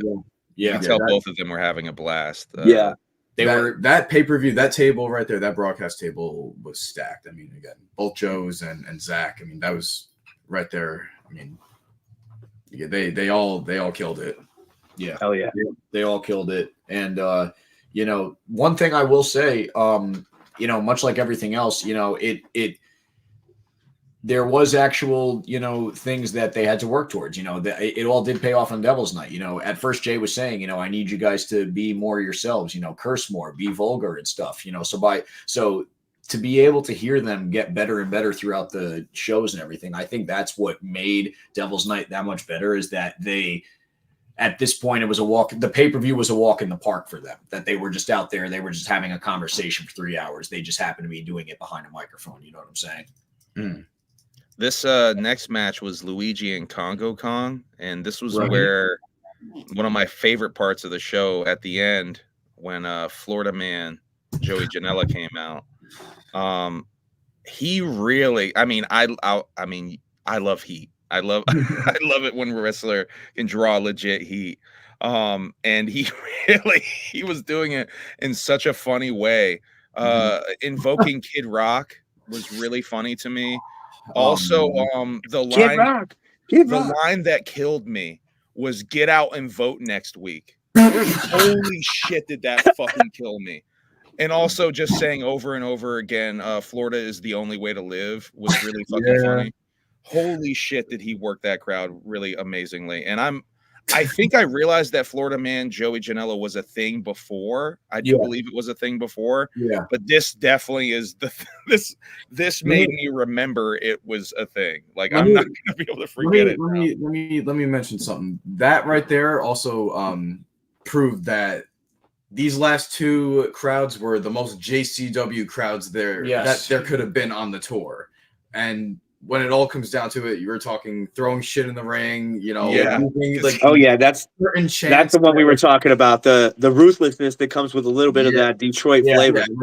Because one person threw something and it was like, oh, like, should we do this? And then he was saying, what he said, if somebody else throws something, everybody dies. Right. And again, that right there just proved that this isn't just like no wrestling crowd. This isn't just like people watching a tour, it's like, no, this is like, they're here to see also JCW, and they know what JCW is about. And that's all about fucking, if you don't like something, you're going to throw shit in the ring. You're going to use whatever chant that comes to mind. Specifically, like, they know what they're doing. It's bringing it back to the carnival days. It's bringing it back to Rocky Horror Picture Show. It's bringing it back to Shakespeare. It's this right there was JCW. Like, not saying that nothing else was, but this right there hit home. That was awesome. Wrestling in Detroit is different, and wrestling in JCW in Detroit is different. Yeah. And afterwards, JJ came out and was sweeping up the ring and got his own chant.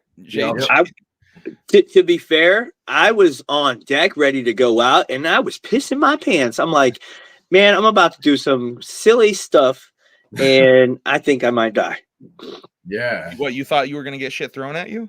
No. Off of the wetness of the yes, so I'll let you go, and I'll tell you when I literally piss my pants.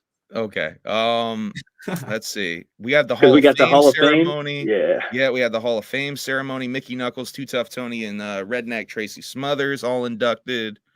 Hitcha, everybody dies.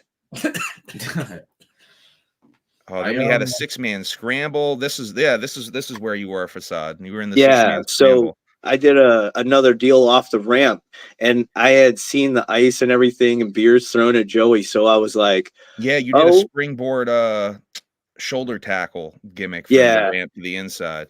Yeah. So I was like, I seriously have to channel all my ninja juice right here and G up, make sure that I'm straight. But I also like try to sneak during the course of my matches and like sneakily wipe the ropes too, because sometimes I do the rope walk and thankfully I stay safe. But yeah, man, it gets hairy. It makes me very, very puckles the butthole.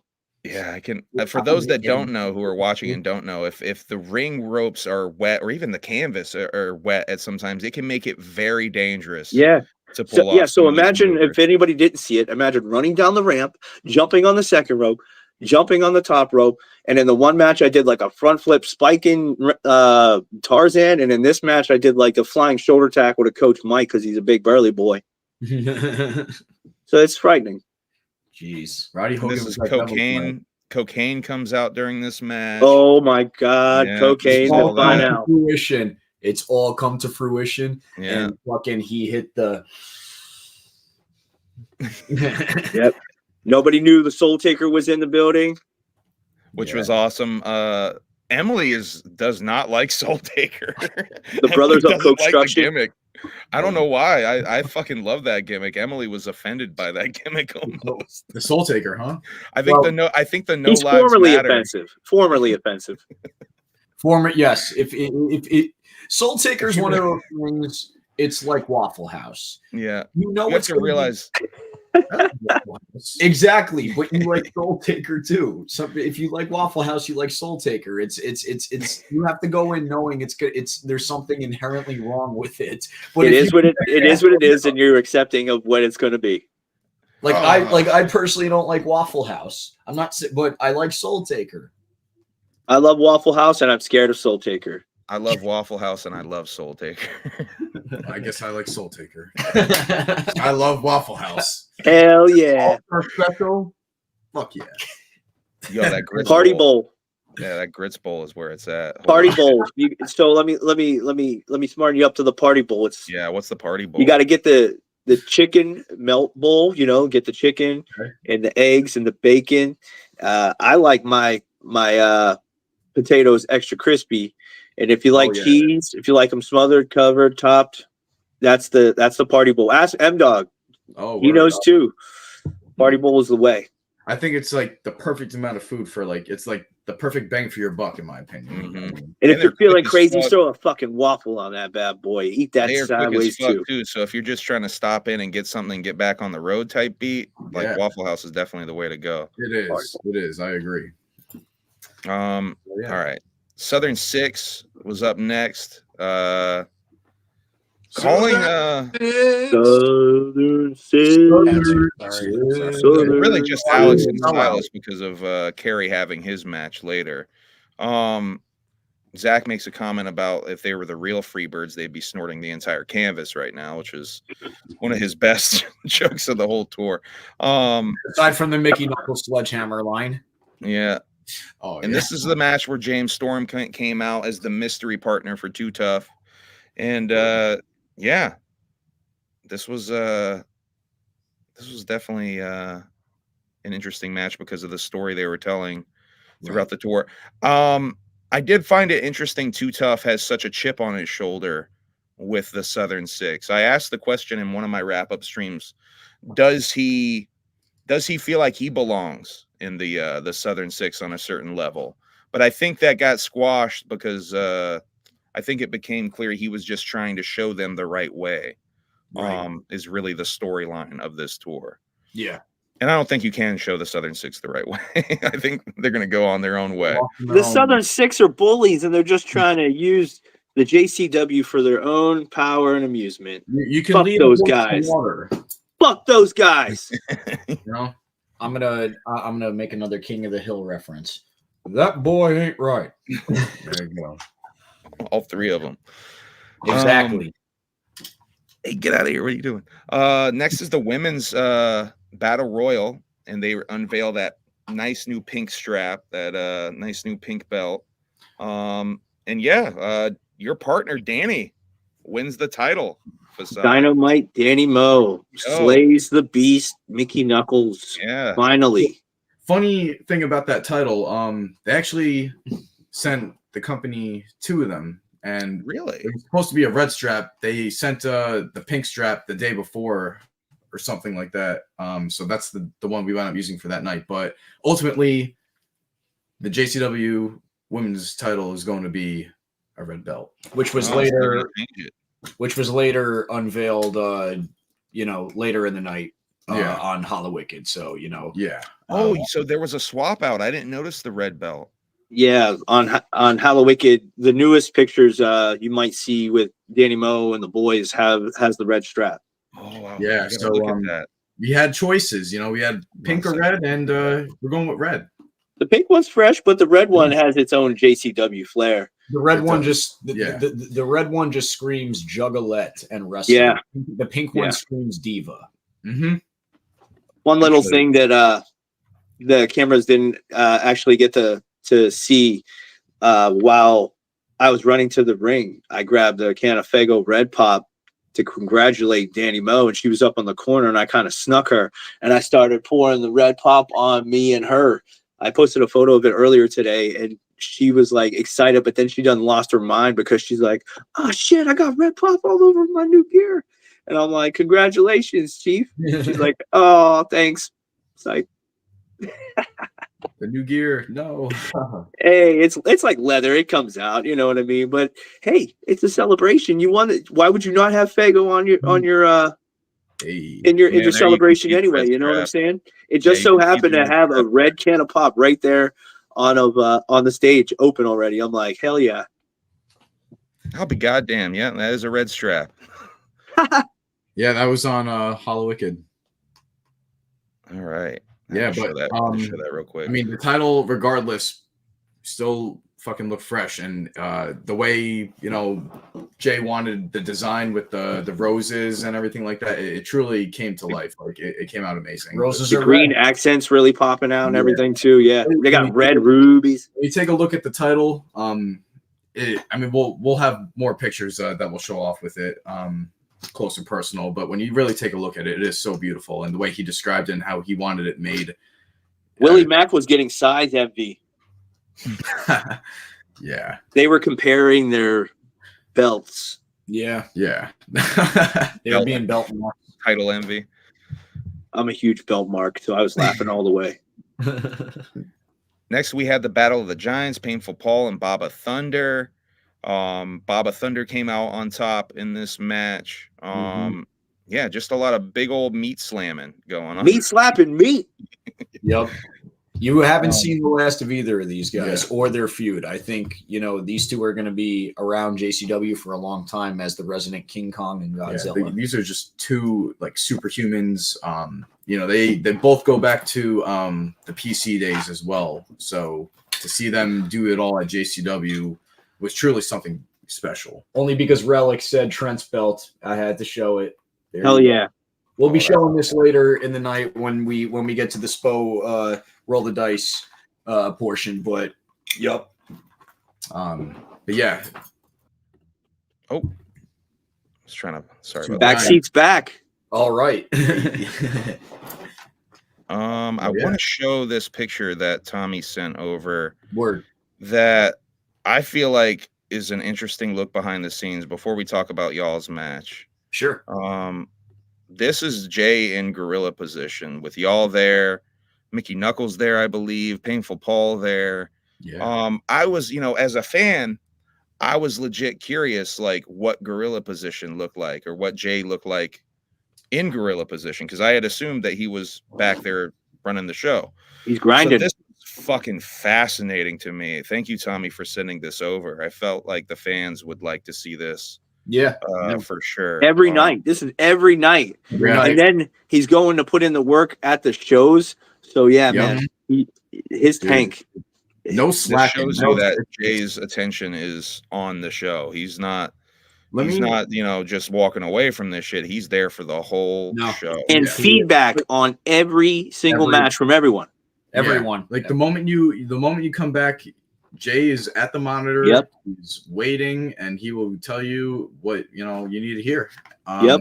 And also, let me break this down to you too. As soon as we hop off the bus or get out of those vans, it's straight to work. You know what I mean? We're out here doing pre-tapes. We're doing promos. We're getting work done. We're going over the card several times. We're having several production meetings. We're gathering, everyone and making sure that they have everything that they need for the match. We're going over stuff with the refs. We're making sure that the ring announcer has all of his cues. Yeah, this is all important factors. And we still have to call our match. Yeah. So, it's not like we're chilling backstage and partying and stuff like that. Yeah. Like, no, we are working. Yeah. I always try. Like him and I really stepped up behind the scenes a lot once we started running SPO wrestling with Johnny Kashmir. And, if not for that, this picture wouldn't exist. We are so involved with JCW, not just in the ring, but behind the scenes to the point where it's like, I have to be there. We have to be there watching and making sure, because there are things that Violent J will discuss with us that might not be discussed with everyone else that he might want done. You know what I'm saying? So it's our job. And I've said this to multiple people. Our job is to be, communicators first and foremost. Wrestling is the last thing on my mind on these tours. Yeah. It's getting to the town, getting these meetings done, getting my gear on, getting pictures taken, getting promos done, and making sure that everyone else is taken care of first and foremost before I even step into the ring. And if I do step in the ring before everyone else, my ass doesn't go and get changed. My ass sits right down at Gorilla and says, all right, boss, where do you need me? Mm-hmm. And if Joe's not right there, he's off somewhere else watching the show. You know what I mean? There were several nights where, he was there in Gorilla. There were several nights he had his own room where he was watching the show. But the bottom line is he was watching every single show. Yeah. He was involved in every single show. His focus 100% is on JCW. And it's that also echoes the all hands on deck sentiment y'all were talking about earlier with breaking down and setting up rings and all that stuff. It doesn't matter how long you've been doing this. When work needs to be done, you got to take initiative. There's people even in, let's say, places like WWE and AEW who have their own wrestling school or wrestling promotions, and you see them picking up boards, beams, everything in between to make sure that production and everything is When Cody was in AEW, Cody had a headset and was doing exactly what Jay was doing when he wasn't in the ring. Yeah, that's just a fact. This is between, again, like, do you want to just be a wrestler? Or do you want to, Those who just want to wrestle will only get so far in the business, because bottom line, the business expects more out of you than just to wrestle. Bottom line, they expect you to be a brand. They expect you to be a human resources department. They expect you to be a constant communication and tell all, communication. Yeah. It's a lot. And this tour exemplified that, because it was not just about any one thing. You know what I mean? They all clearly came to see ICP, but so much focus was on the wrestling. You know what I mean? Yeah. So it really became like this catch-22 of, we know where we are on the card, but our spot is still so fucking important because it means that much more to the main act than his own set does. You know what I'm saying? That's why I made sure I got that picture, because I wanted to show the world, that it is very much, it's a team. It is a team. Yeah, this is a team.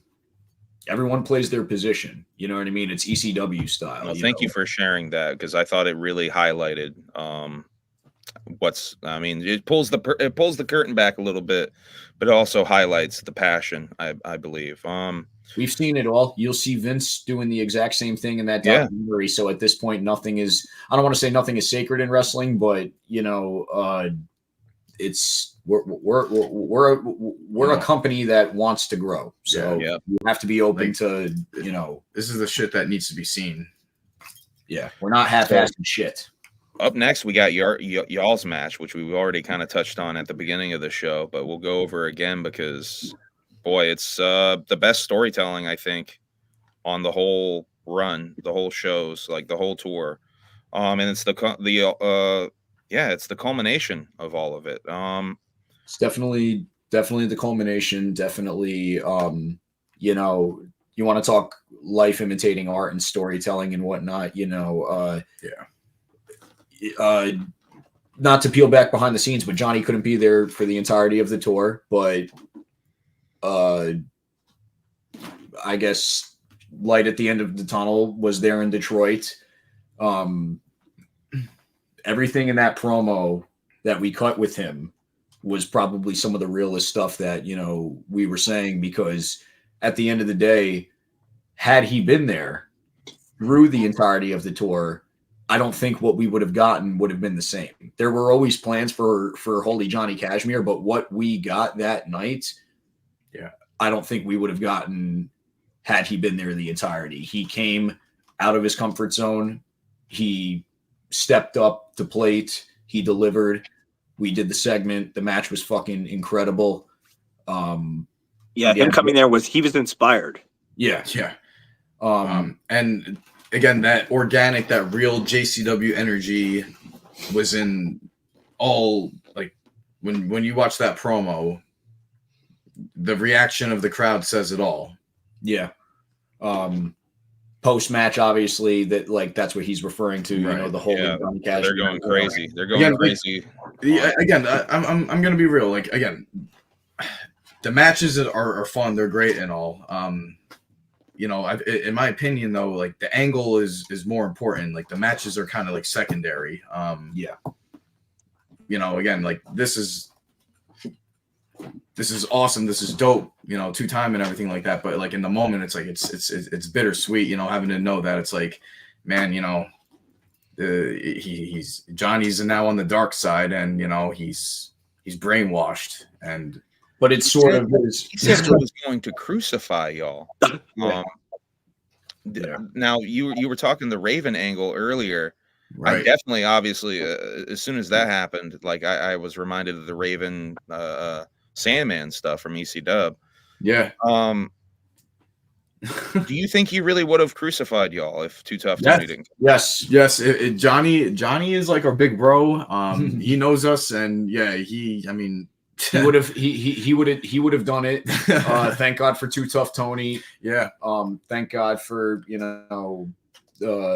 I guess just anyone out there that fucking obviously prevented us. But I mean, here's a fun fact too. Man, like, so grateful to have someone like Too Tough Tony have her back. First and foremost, he was Holy Trent Acid's last match ever. So for him to be involved in that, and then to have even Johnny, even though it sucks, play this Holy Johnny Cashmere role, and have these Bang and Matthews, I was going to call them Bang Bros, but have Bang and Matthews now as the Altar Boys and the Backseats all in one storyline. It's just like everything has just come full circle, and it all takes place at JC fucking W. Everything that we've done since the backseats has been for this guy right here, Trent Acid.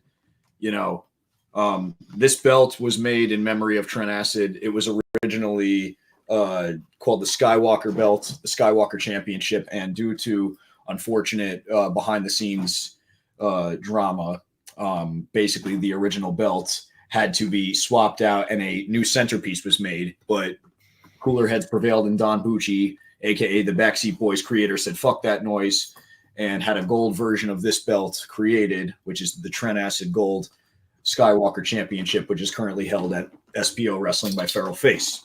Johnny Cashmere has the silver version of this belt, which has a completely blacked out Trent Acid and plates that feature him and Trent throughout their career. This belt is the tag team version and actually features photos of the three of us, which I don't know if you can see that, but it's right here. You see it. It's myself, JP, and Johnny.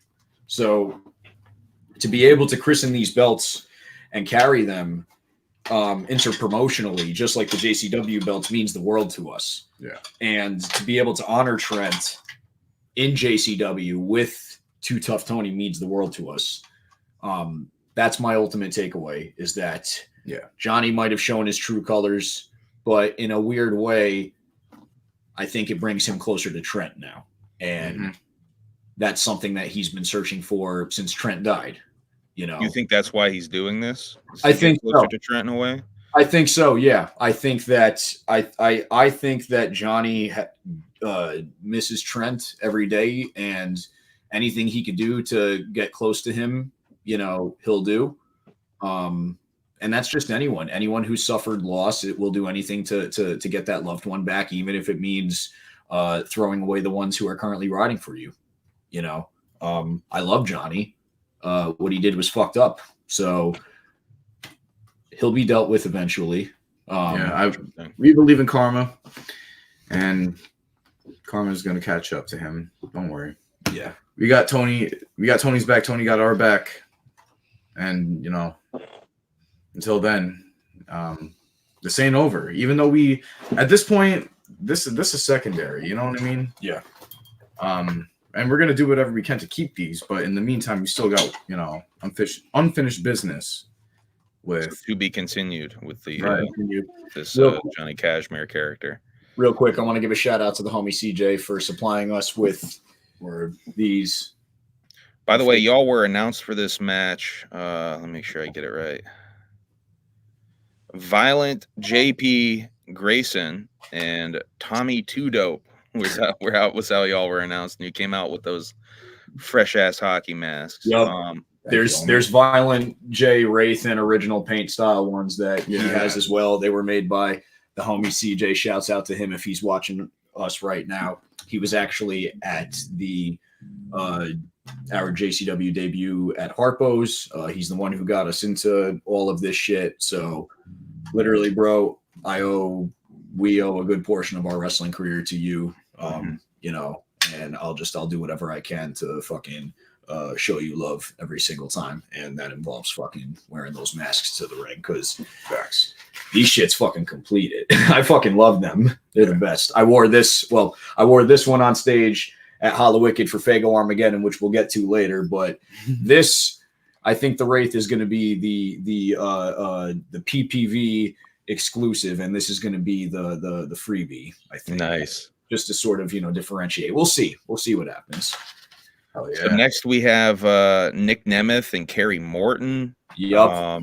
This was a great match. This is a really good match. TNA World Champion Nick Nemeth, which, you know, once again, big deal. Good look. Big deal.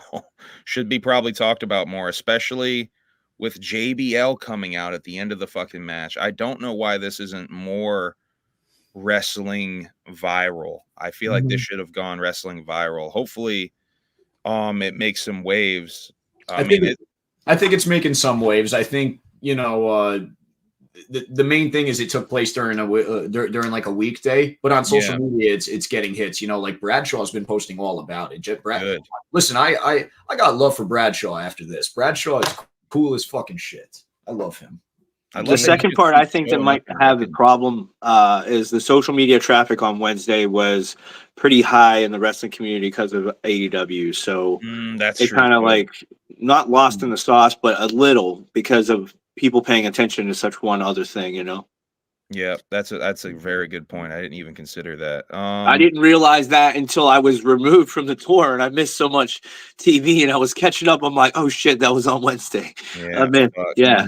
I was trying to make sense of it too because I had listened to one of your things, Humble, and I'm like, yeah, you're right. That really was just a drop in the bucket. It really didn't like clang any hammers, you know what I mean? So yeah, it really should have got a lot more exposure, but I just didn't notice until afterwards. And I was trying to recoup, like, you know, like when the dust settled to see, you know, what kind of noise it had been making. And yeah, it could have been a lot bigger. That was a surprising moment, and Yeah. in a pretty big match, you know, like Yeah. yeah, the Gerald Briscoe.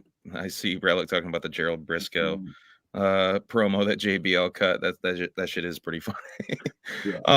Go check out JBL's social media for that promo we cut. About JCW though, I mean, there's been so many people that have just gone in and out, in and out. You never know who's going to show up at JCW. I mean, they have such a crazy stacked current and alumni roster. Yeah. So and I think they really we had showed Ricky that with Morton JBL. unannounced on the Nashville show. You know, Yeah, we fucking hey. We forgot about that. Yeah. So we didn't even go over that. That was the first night. Yeah. Next we had Matt Riddle and Caleb for the American Championship. It blows my mind that Riddle is still wrestling with no fucking shoes on. Like, yeah, it's scary. It's scary. Yeah. He's a reasons. real one for that. Holy shit. I'm like also like, yeah. Him and Mike Bailey doing the athletic things they do with no shoes frightens me. Yeah, that's just crazy. He caught Caleb good with that whisper in the wind. Whatever the corkscrew gimmick he hit. There was let's see. Yeah, the somersault Broton gimmick was incredible too. That the big twisty senton gimmick that he does off the top. That shit's crazy. Yeah, Matt Cross. Matt Cross versus Mecha Wolf versus Mecha Wolf and Willie Mac. Willie Mac, Jesus Rodriguez coming out. So right. announced Mecha Wolf, which kind of sets up what happens the following night. Yeah, this was a good match. Yeah, I have to admit though, like I feel like with the 1-2 punch of y'all's match and the Kerry versus Dolph Ziggler there, I feel like that was the highlight of the show. I feel like those almost should have been the main events because I feel like the momentum was taken just a little bit out of the sails after that. Where it didn't feel like that this one had as much. It was still a great match, don't get me wrong, but I feel like the momentum was built to y'all's match and then the Nick Nemeth Kerry match. I felt like those were the two best matches on the show. But still a great match. Matt ended. Oh no, Matt lost. That's right. Willie Mac won this shit. Willie Mac won. Willie got the title back.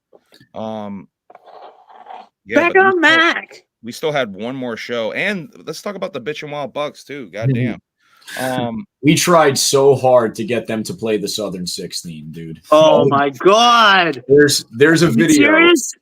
Yes, there's a video. I sent it to you, Humble. It's the video of us in the locker room. If you could, and everyone is singing the Southern Six theme. Oh my it God. was spreading like tuberculosis at that point. It was Holy spreading shit. like fucking gonorrhea on Rock of Love. Right down and just start singing it randomly.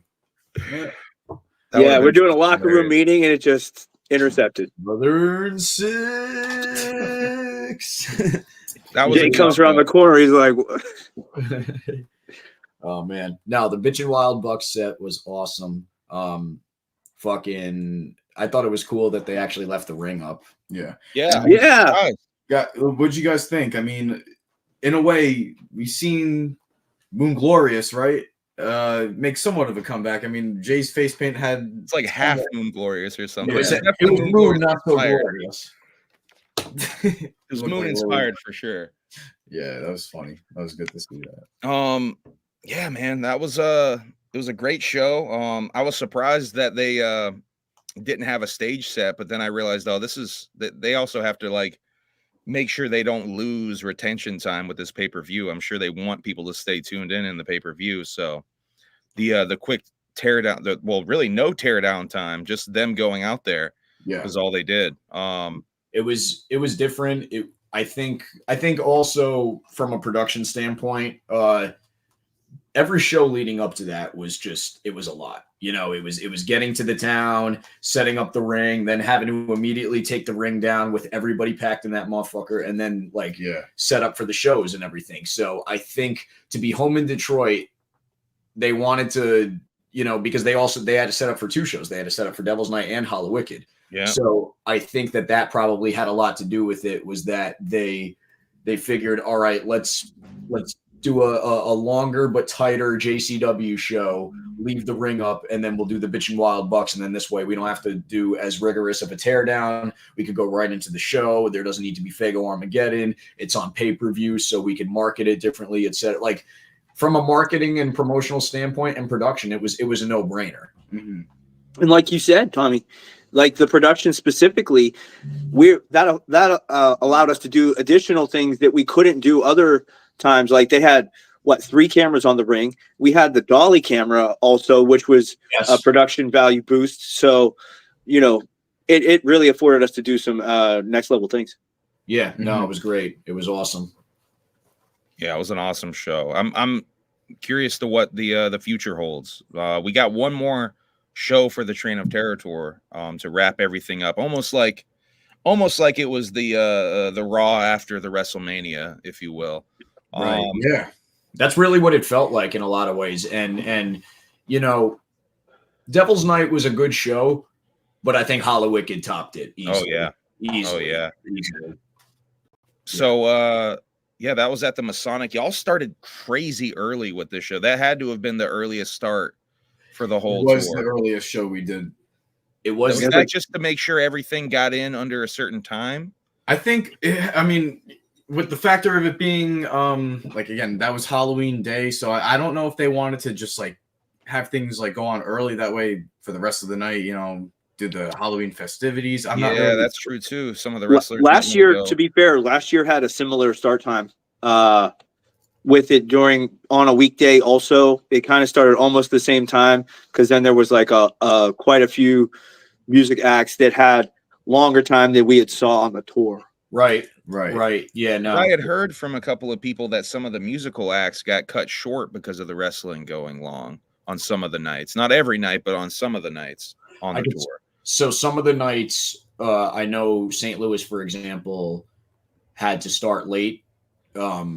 Or like had to be a quicker show because the show started late. They were having issues, I guess, with the venue, with the Wi-Fi. Sorry, guys. Ouija Mac got enticed to go into the ring. What are we gonna do?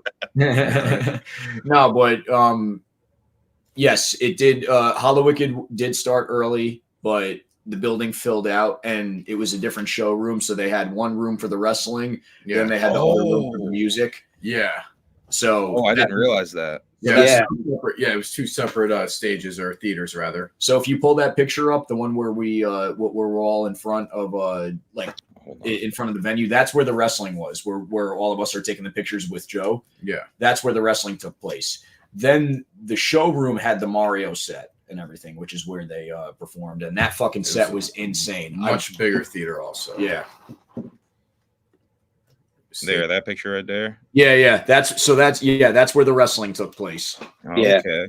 So that was packed up, even though like not everybody was even at capacity, you know, because a lot of people arrived pretty late, and then everybody just migrated up to merch or over to the additional main stage. Right. Yeah. This was a good show. I still think, regardless of like, you know, the earlier time, you know, it was still a great crowd, still a great show. You know, I think maybe as like the years go on, obviously, you know, maybe when Halloween is on like a later day in the week, they or can a change. weekend. Or weekend, it might change. It used to be JCW used to be after the concert, which I can't even imagine them doing it. Ugh. That's crazy to think about too, that they used to do it that way. Yeah, wow. Doing it that late into the night too. I mean, we wrestle at the middle of the night, 3 a.m. and during the gathering, you know. Yeah, I guess it really isn't that different than the gathering, which that doesn't, for some reason, doesn't feel that weird that you're watching wrestling at 2, 3 in the morning. The coldest part of the day. You don't want to be wrestling out in the hot. Yeah. But I mean, yeah, By the way, at the gathering, I'm really curious where they have the wrestling this year, because at Lost Lands they have this new area called the Crater that was like a 360 stage. Okay. It was kind of like downhill in like a little gravel pit almost. And for a pro wrestling match to be done down there, I think it would be fucking perfect, because it's like a 360 arena down there. Coliseum. Yeah, big Coliseum vibes for sure. There was a lot of spots that I saw at the gathering that I thought would make really interesting wrestling sets. I think the main thing is, number one, Jay wants it on the main stage because it's the most accessible stage. He wants the most eyes on it. Yeah. And I think too, it's the easiest setup, because a lot of those places in like Legend Valley and whatnot, like I can't imagine like driving the ring truck like through it and then, you know, just like setting the ring. Yeah. Like it I think they purposely also want JCW on the main stage because, you know, Jay wants like as many. He wants He was also leaning towards how the one time the canopy was open and much more people could see from a distance, and so that kind of lured more people in. So that might be something that he's heading towards again this year. Yeah. So for that brings up a good point. They had the curtain closed for Lunacy, but then they had it open for Bloody Mania. Yeah. I just figured that was TV taping reasons to keep the illusion up that it's in a enclosed space or whatever. Oh shit, lost my notes again. Hold on. Yeah, we had Facade. You and Danny Moe got another win over Richie Boy and Jeeves. Oh yeah, Echo Side version. I painted up for Hallowicked. Green contacts. I thought you were painted up. Let's see. We got Florida Man Joey Janela cutting another promo, and wrestling a match. Is his theme Kid Rock? Yes, that's what I thought. He's a real heater. Luigi Primo wrestled Florida Man. He seems to have a real thing against Luigi. But Luigi's over as fuck. I mean, this match he got hates like the Italians. Yeah, he hates the Italians. He got 2 pizza chants and a Luigi chant during this match. Luigi's over like crazy. Fuck, Southern Six being dickheads again. What else is new? What else is new? Yeah, man. Yeah, they're still making Caleb. They were still making Caleb work for his lost time. That's another fatal 4-way scramble on that show. But Caleb's still the champ after all those odds being stacked against him, so to speak. He's still the champ, man. You know. This was the match with Mickey Knuckles sticking the scissors through Mike's tongue. Yup. Yeah, that was crazy. When he was Mikey Knuckles. Yo, that was probably the most hardcore match of the whole tour for being like pseudo death match type shit. Like that was the most hardcore match of the whole tour. Yup. We got more cocaine. This was the show where the I don't know what you call it, the little fart poofs out the ring post. Yes. happened. They were little tiny poofs. Cocaine poofs. Yeah. He's got pyro. At least that actually went off this time, because what was it? The announcers were joking that they're probably going off somewhere, just in another room or something. Yeah. All that pyro. Yeah, cocaine is definitely over. Even though Kerry won that match for some reason. Yeah. Fucking luck of victory, yo. I mean, what a butt nugget. this is y'all were cutting a promo on the bittersweetness of the following the previous night. You asked Johnny how he could do this, that you said that you trusted him, but you had Baba Thunder. I thought for a split second when y'all were cutting this promo, I thought that Johnny was going to be wrestling in the match. But yeah, I was really excited that it was going to be perhaps you and Baba Thunder going up against Johnny and the Altar Boys. But apparently that's a to be continued type of thing. Yeah, that's exactly what it is. Just it ain't over. It ain't over. So do you think, I have a couple more questions with this Johnny thing. Do you think that Johnny indoctrinated the Altar Boys? Probably. Yeah. You think he was in their ears the entire time on the tour? Yeah. I think you know, the more he saw us wrestle the I'm sorry, I keep calling them Altar, but I mean at this point they are the Altar Boys, but the more he saw Bangin' Matthews, I think the more he saw potential, and you know, maybe the way he saw us when he first met us is like, you know, maybe. I think here's the thing, man. Johnny has good intentions, you know, when it comes to helping tag teams. I don't know where his head's at right now. I think this is for the wrong reasons. You know, this isn't to make Bangin' Matthews a better tag team, in my opinion. Something's up. I don't know if he feels like he could get closer to Trent through them. I don't know what it is. I don't know if he's reading too heavily into, you know, the scriptures lately. You know, it can be a multitude of things, but you know, the bottom line is that, you know, he fucked with us. Yeah. So, you know, he's gonna get his. He betrayed you too, though. I mean, he really betrayed y'all. Like, he did. I mean, we know where he's at. It's just, you know, he's gonna get dealt with. It's the thing about Johnny is that he might have beat us in this battle, but you know, when there's a war to wage, it's not go out guns blazing. It's the pen is always mightier than the sword. All right, we have James Storm and Silas Mason wrestling, sort of a continuation of the night before.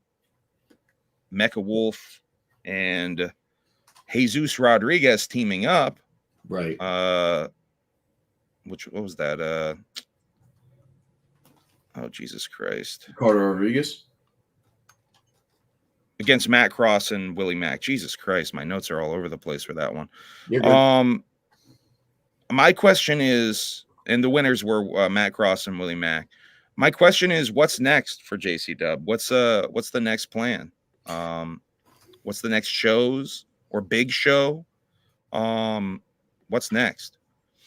So right now, we're waiting to figure out when the weekly Detroit shows are going to happen. I think those dates are just being finalized.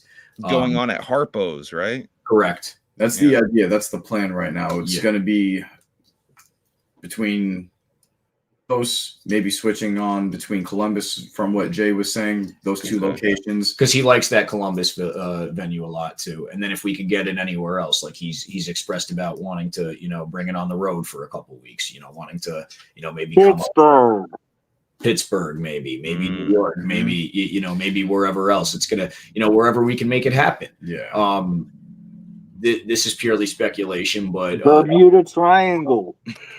there is talks of them doing a few more shows before the end of the year. So stay tuned for that. That's all I could really say. I don't want to, you know, I don't want to say JCW on Ball is on a Boat. North Pole. Ball is on a Boat is happening. I can say JCW is probably not going to have a ring there, but again, we're in talks with the Duke about making it so that the wrestlers can be involved with Psychopathic and stuff without necessarily having to wrestle. So all of the things like, you know, like My Future Trip TV, which is going to include all of the footage from the tour, the JCW podcast that we're going to try and get the ball rolling on. Yeah. Anything, like all of these things moving forward, we're trying to bring JCW to the era of like, the family era, literally, if everyone's favorite era of Psychopathic was the family era. So everyone's favorite era of JCW might as well be the fucking family era. And it's when everyone was putting in all the work. Everyone was co-signing each other, collaborating, working together. That's the future of JCW is, Jay wants to, be the ringmaster and watch his circus, at work basically. And everyone pulls their weight in a circus. Everyone is responsible for, their own keep. That's where I see the future. I think that, the Triller deal definitely opens up opportunities for a lot more classic footage beyond just, bootleg stuff on YouTube. I personally would like to really get involved in overseeing a lot of that personally. My big takeaway from the tour is that we do have something going here. It's just going to be finding a balance between how much of it is rooted in ICP and how much of it can exist on its own. Interesting. You guys want to talk about SPO wrestling real quick? We've been on here for 2.5 hours, so I got to get off soon. But I want you guys to talk about SPO wrestling and Trip TV and whatever other shows you might have coming up here in the future. Yeah. Well, real quick before we get into that, did you and Facade have any final takeaways from the tour? Oh, man, I got nothing but love for everyone on the team, the wrestlers, the referees, the commentators, all the production, everyone. It is such an amazing team, and everyone busted their asses. Everyone worked so hard, and we have such awesome things on the horizon, and I'm just looking forward to the future. Like JCW is my home. It's the place to be, and man, stay tuned for real. 9 days of daily shows is not an easy feat, but y'all pulled that shit off, and streaming them, not just doing the shows, but streaming them and going on the road. Yeah, like that's no easy feat, but y'all pulled that shit off. Yeah, it's quite a technical feat. Yeah, and to organize and to have everybody all on the same page is no easy feat too. So kudos to you guys and everybody that was putting together the show and keeping the crew afloat. You know what I mean? And I think it really was a growing experience because, it's one thing it's always a growing experience when you get to work and wrestle with someone and you get a little more personal and intimate knowing them that way. But, after a while and you're living with people basically 9 days, 10 days almost in a row, a lot of times you see breakdowns and a lot of times you see, people just like tripping and losing their shit. But, everybody was cool and everybody got along and everybody really gelled, even to the point where, as you saw, like it is the kind of roster that everybody can work with everybody. And you can see a dynamic match too, outside of, just the actual personalities. Right. So, you want to talk a little bit about SPO wrestling and the show that just went on? What was it, Saturday? Yes. So SPO, we had our event SPO Wrestling Roll the Dice. It took place at Harris Casino in Philadelphia. Show is available online for YouTube. I should warn everyone, the audio is not the best, but we do have, the stream is up and running and we are working on a secondary cut of it.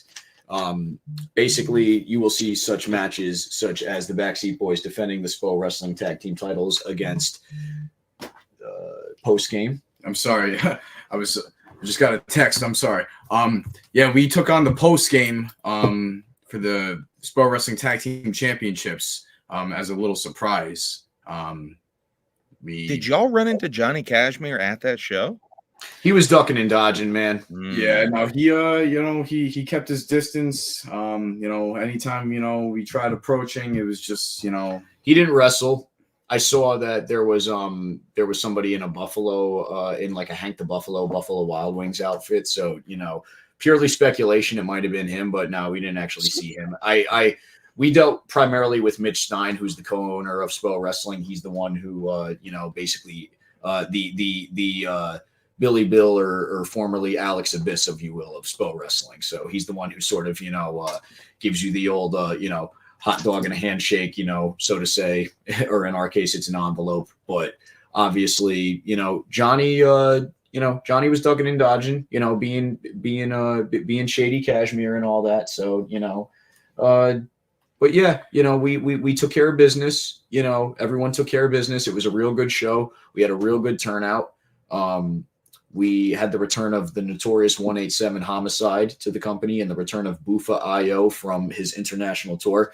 Facade and Danny Moe will be at a future SPO Wrestling event. They were originally advertised, but they had an appearance on AEW, of course. So we could, of course, get into that. Facade. Yeah. Not too much to write home about. Unfortunately, Danny Moe, she fell ill and actually couldn't make the date, but you might see a little stuff from me on Ring of Honor in a few upcoming weeks. Nothing big, exciting. but hopefully onward and upward. That's dope. Well, our next SPO Wrestling event will be at Harris Casino in February. I believe we are finalizing the date. Humble, if you are free and available, we would love to get you there. I know it's a hike, but you know, February. February. It's Maybe Philly's not that far from me, honestly. So, where are you at, Humble? Vermont. Okay. Yeah. I want to say we're planning on doing something. Hopefully, I want to say right before Juggalo weekend. So, and I know that's the plan. Hopefully, we can squeeze an event before Juggalo weekend. Yeah. Maybe build a little bit of hype before. Yeah. That would be pretty dope. But obviously, you're going to be at Juggalo weekend, so yeah, you know, that's very close to me. That's only like 2 hours away from me, maybe less than 2 hours away from me. It's about 2.5 from us too, so you know, yeah. it'll be a lot of fun. But yeah, man, fucking, you could catch us at For Us Wrestling November 15th out in Michigan. SPO Wrestling is how you catch the SPO Wrestling show that they did too, right? Yes. That's YouTube. Correct. Yeah. And then they had a live cut, and then we're working on some post-production right now. That's probably going to be on the Next Trip TV. I'm also going to be working on the Next Trip TV, which is going to be. And by the way, make sure you check out the Trip TV vlog that they're about to drop, because if some of the clips that I saw is any indication, that's going to be another really good look behind the scenes of this tour. Yeah. Some really interesting footage on that Tommy sent over. Yeah. Purely speculation, of course, but yeah. You don't want to miss some of that footage. It's some good shit. Yeah. Thank you guys. Thank you for the behind the scenes look at some of this. Hopefully I didn't break kayfabe too badly. I try my best. Thank you so much. Who's she? Yeah. What is that in 2024? All right, y'all. Thank you though. Thank you so much. I got to get out of here though, because Emily's probably almost done with dinner, and I'm been on here for Emily's making some dinner. Almost 3 hours. Yo, thank you guys. This was fresh. Thank you for having us. Much love. Much wicked clown love, yo. Yep. And broadcast.